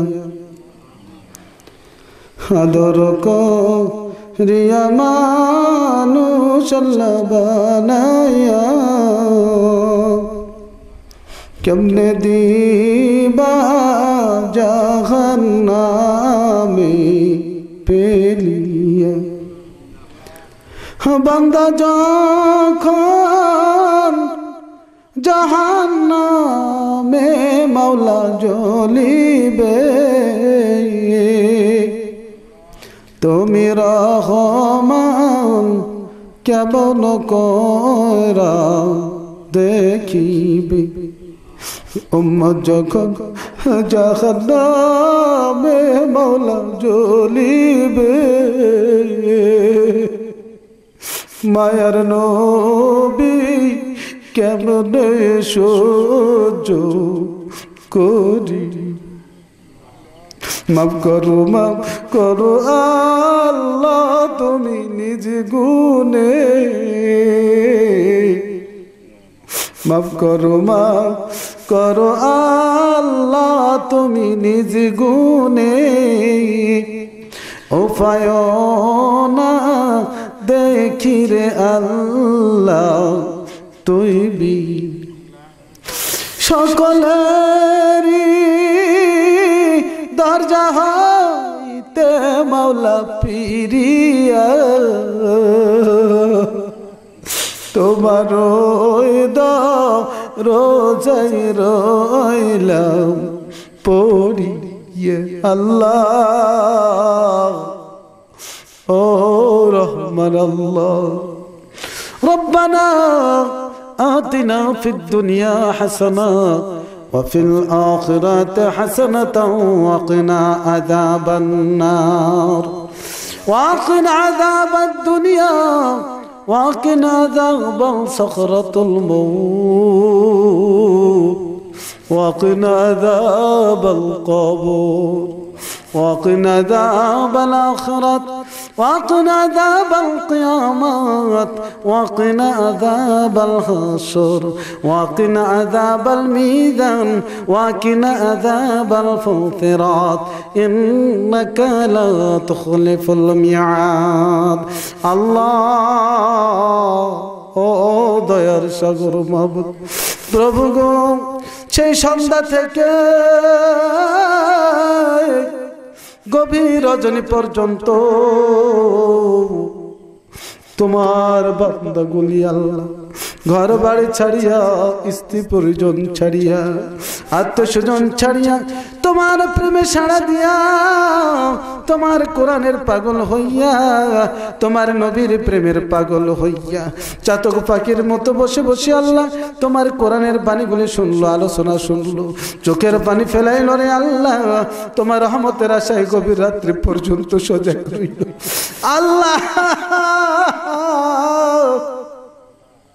তোমার এই বান্দাগুলো দুনিয়ার জন্য কোনো কিছু চায় না আল্লাহ গো, তোমাকে চাই, তোমার হাবিবকে চাই, তোমার প্রেমের পাগল হইয়া চাতক পাখির মতো হাত তুলে তুলে তোমার দরবারে কাঁদতেছে আল্লাহ। সন্ধ্যা থেকে পর্যন্ত যা কিছু আলোচনা হলো, দান সদকা যা কিছু করা হলো, আলোচনা শুনলাম করলাম আল্লাহ গো, তোমার বান্দার পোস্টর যত টাকা থেকে দান করলো গরুস্থানের জন্য, দুরূদ সালাম যা কিছু পড়লাম এর হাদিয়াগুলো লক্ষ লক্ষ কোটি গুণে বাড়াইয়া সোনার মদিনা আমার দয়াল নবীজি রওজা মুবারকে পৌঁছিয়ে দাও আল্লাহ।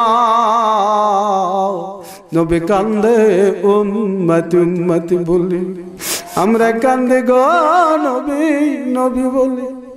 নবী 7 দিন খান নাই, 7টি পাথর পেটে বেঁধে মক্কার গলিতে গলিতে ঘুরতেন আর কান্দতেন উম্মতি ইয়া রব্বি হাবলি উম্মতি। আমার নবী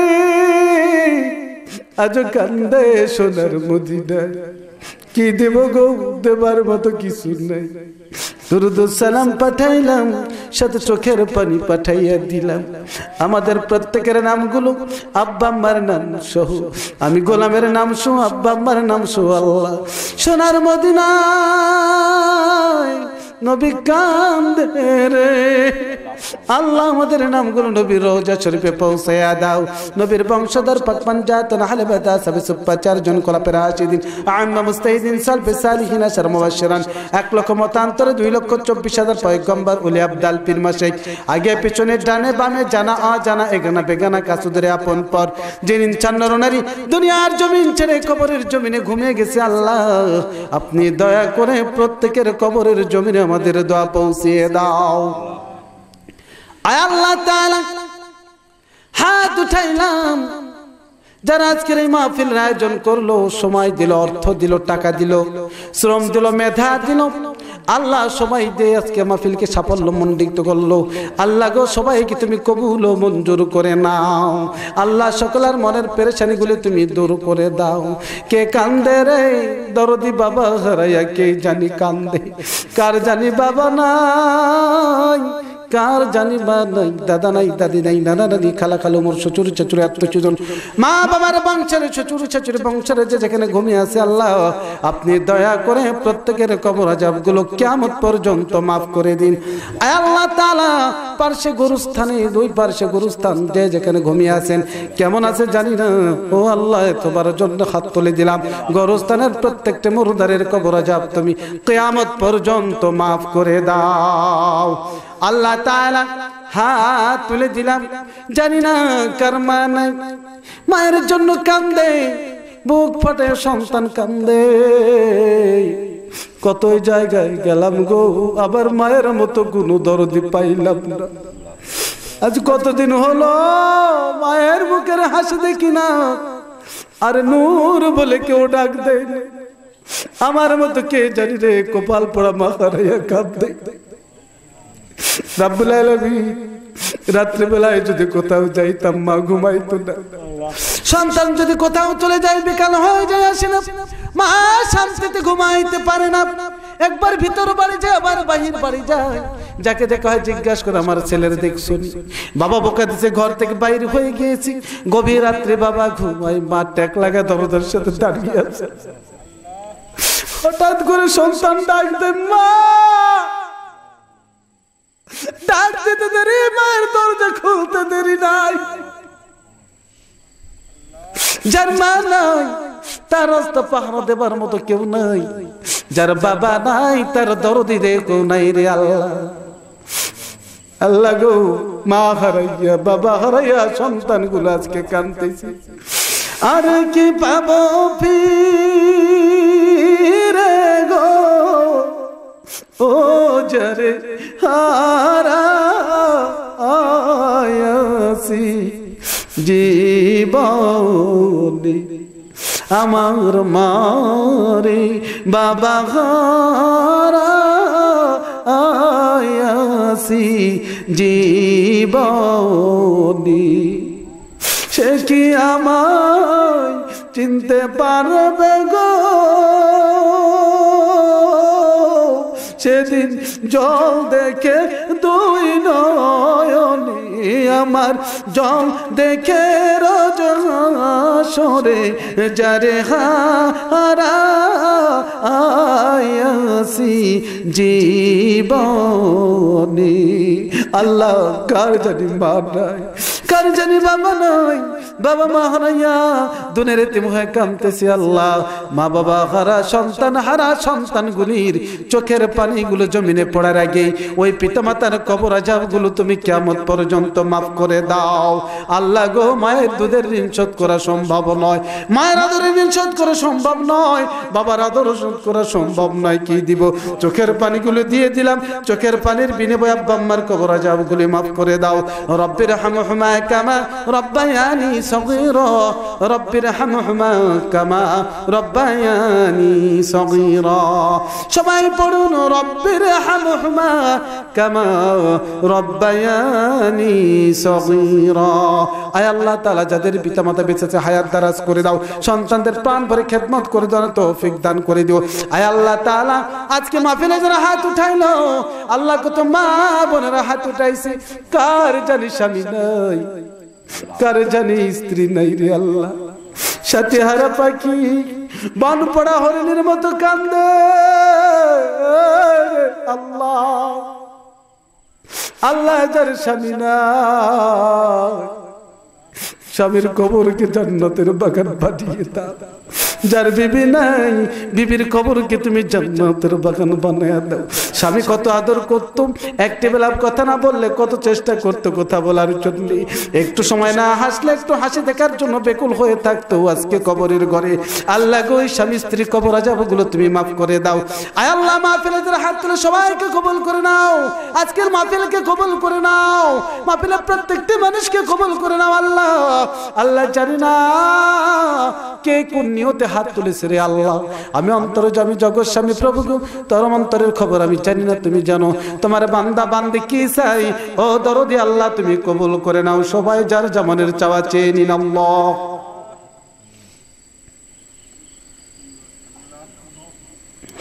আল্লাহ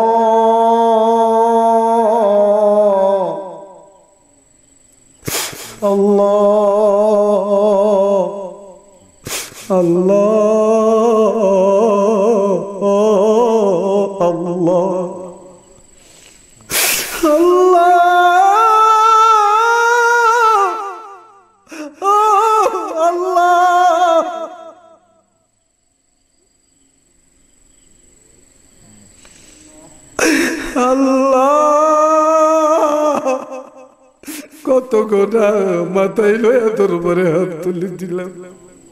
তোমার মতো দরদি কেউ নাই, তোমার মতো বন্ধু কেউ নাই। দুনিয়ার মানুষ যদি দুঃখ কষ্ট বের কথা শুনে দূর দূর করে তাড়িয়ে দেয়, রব্বুল আলামিন গুনার বোঝা মাথায় লইয়া তোমার দরবারে হাত তুলে দিলাম। ফিরাইয়া দিও না, খালি হাতে ফিরাইয়া দিও না, নাম করে দাও। কোরআনের নূর অন্তরে পয়দা করে দাও, কোরআনের আলোকে আমল করার তৌফিক দান করে দাও। মাদনগরের মানুষগুলি তোমার হাতে তুলে দিলাম, রহমতের কোলে হাওলা করে দিলাম, কবুল করে নাও। গোরস্থানে যত মুর্দার শুয়েছে আল্লাহ সবার কবর আযাব মাফ করে দাও। এই মাহফিলকে কবুল করে নাও, কিয়ামত পর্যন্ত জারি রাখো আল্লাহ। যারা আয়োজন করলো সকলের মনাশা পুরা করে দিও, অনেকের ঋণগ্রস্ত ঋণ শোধ করার ব্যবস্থা করে দিও, বেমার থেকে শাফা করে দিও, অভাব থেকে মাফ করে দিও, ব্যবসা বাণিজ্যে বরকত দান করে দিও, চাকরি নৌকরিতে বরকত দান করে দিও, 5 ওয়াক্ত নামাজের নামাজি বানাইয়া দিও আল্লাহ। সোনার মক্কা মদিনা না দেখে কবরে নিও না, দয়ার নবীকে একটিবার স্বপ্নে দেখাইয়া দিও আল্লাহ। নারায়ণগঞ্জ থেকে এসেছি, জানি না আবার ফিরে যেতে পারবো কিনা। এই মোনাজাত মনে হয় কার জীবনের শেষ মোনাজাত জানি না। যেদিন সময় হয়ে যাবে সব কিছু পড়ে থাকবে, কেউ সঙ্গে হবে না, সাথীও হবে না, সাথে কিছু দেবেও না।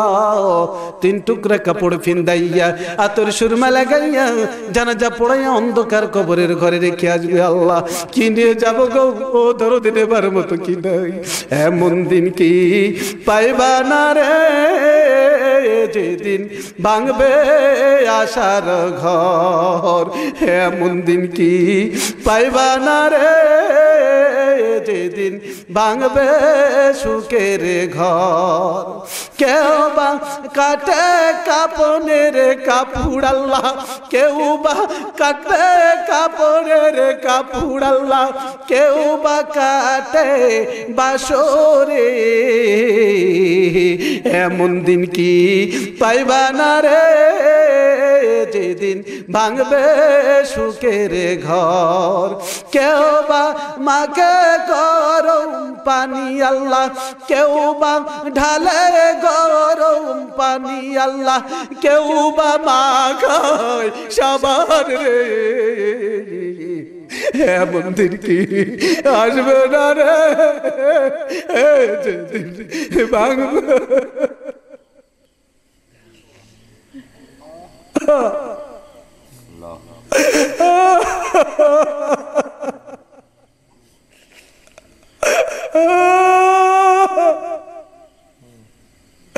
আল্লাহ। ছোট্ট একটি ঘর, আলো নাই, বাতাস নাই, জানালা নাই, দরজা নাই রে। ও আল্লাহ, ওই নিদানের দিন পাশে দাঁড়াইও, দয়ার নবীজির চেহারা দেখায়া দিও, তোমার প্রেমের বাতি অন্তরে জ্বালাইয়া দিও।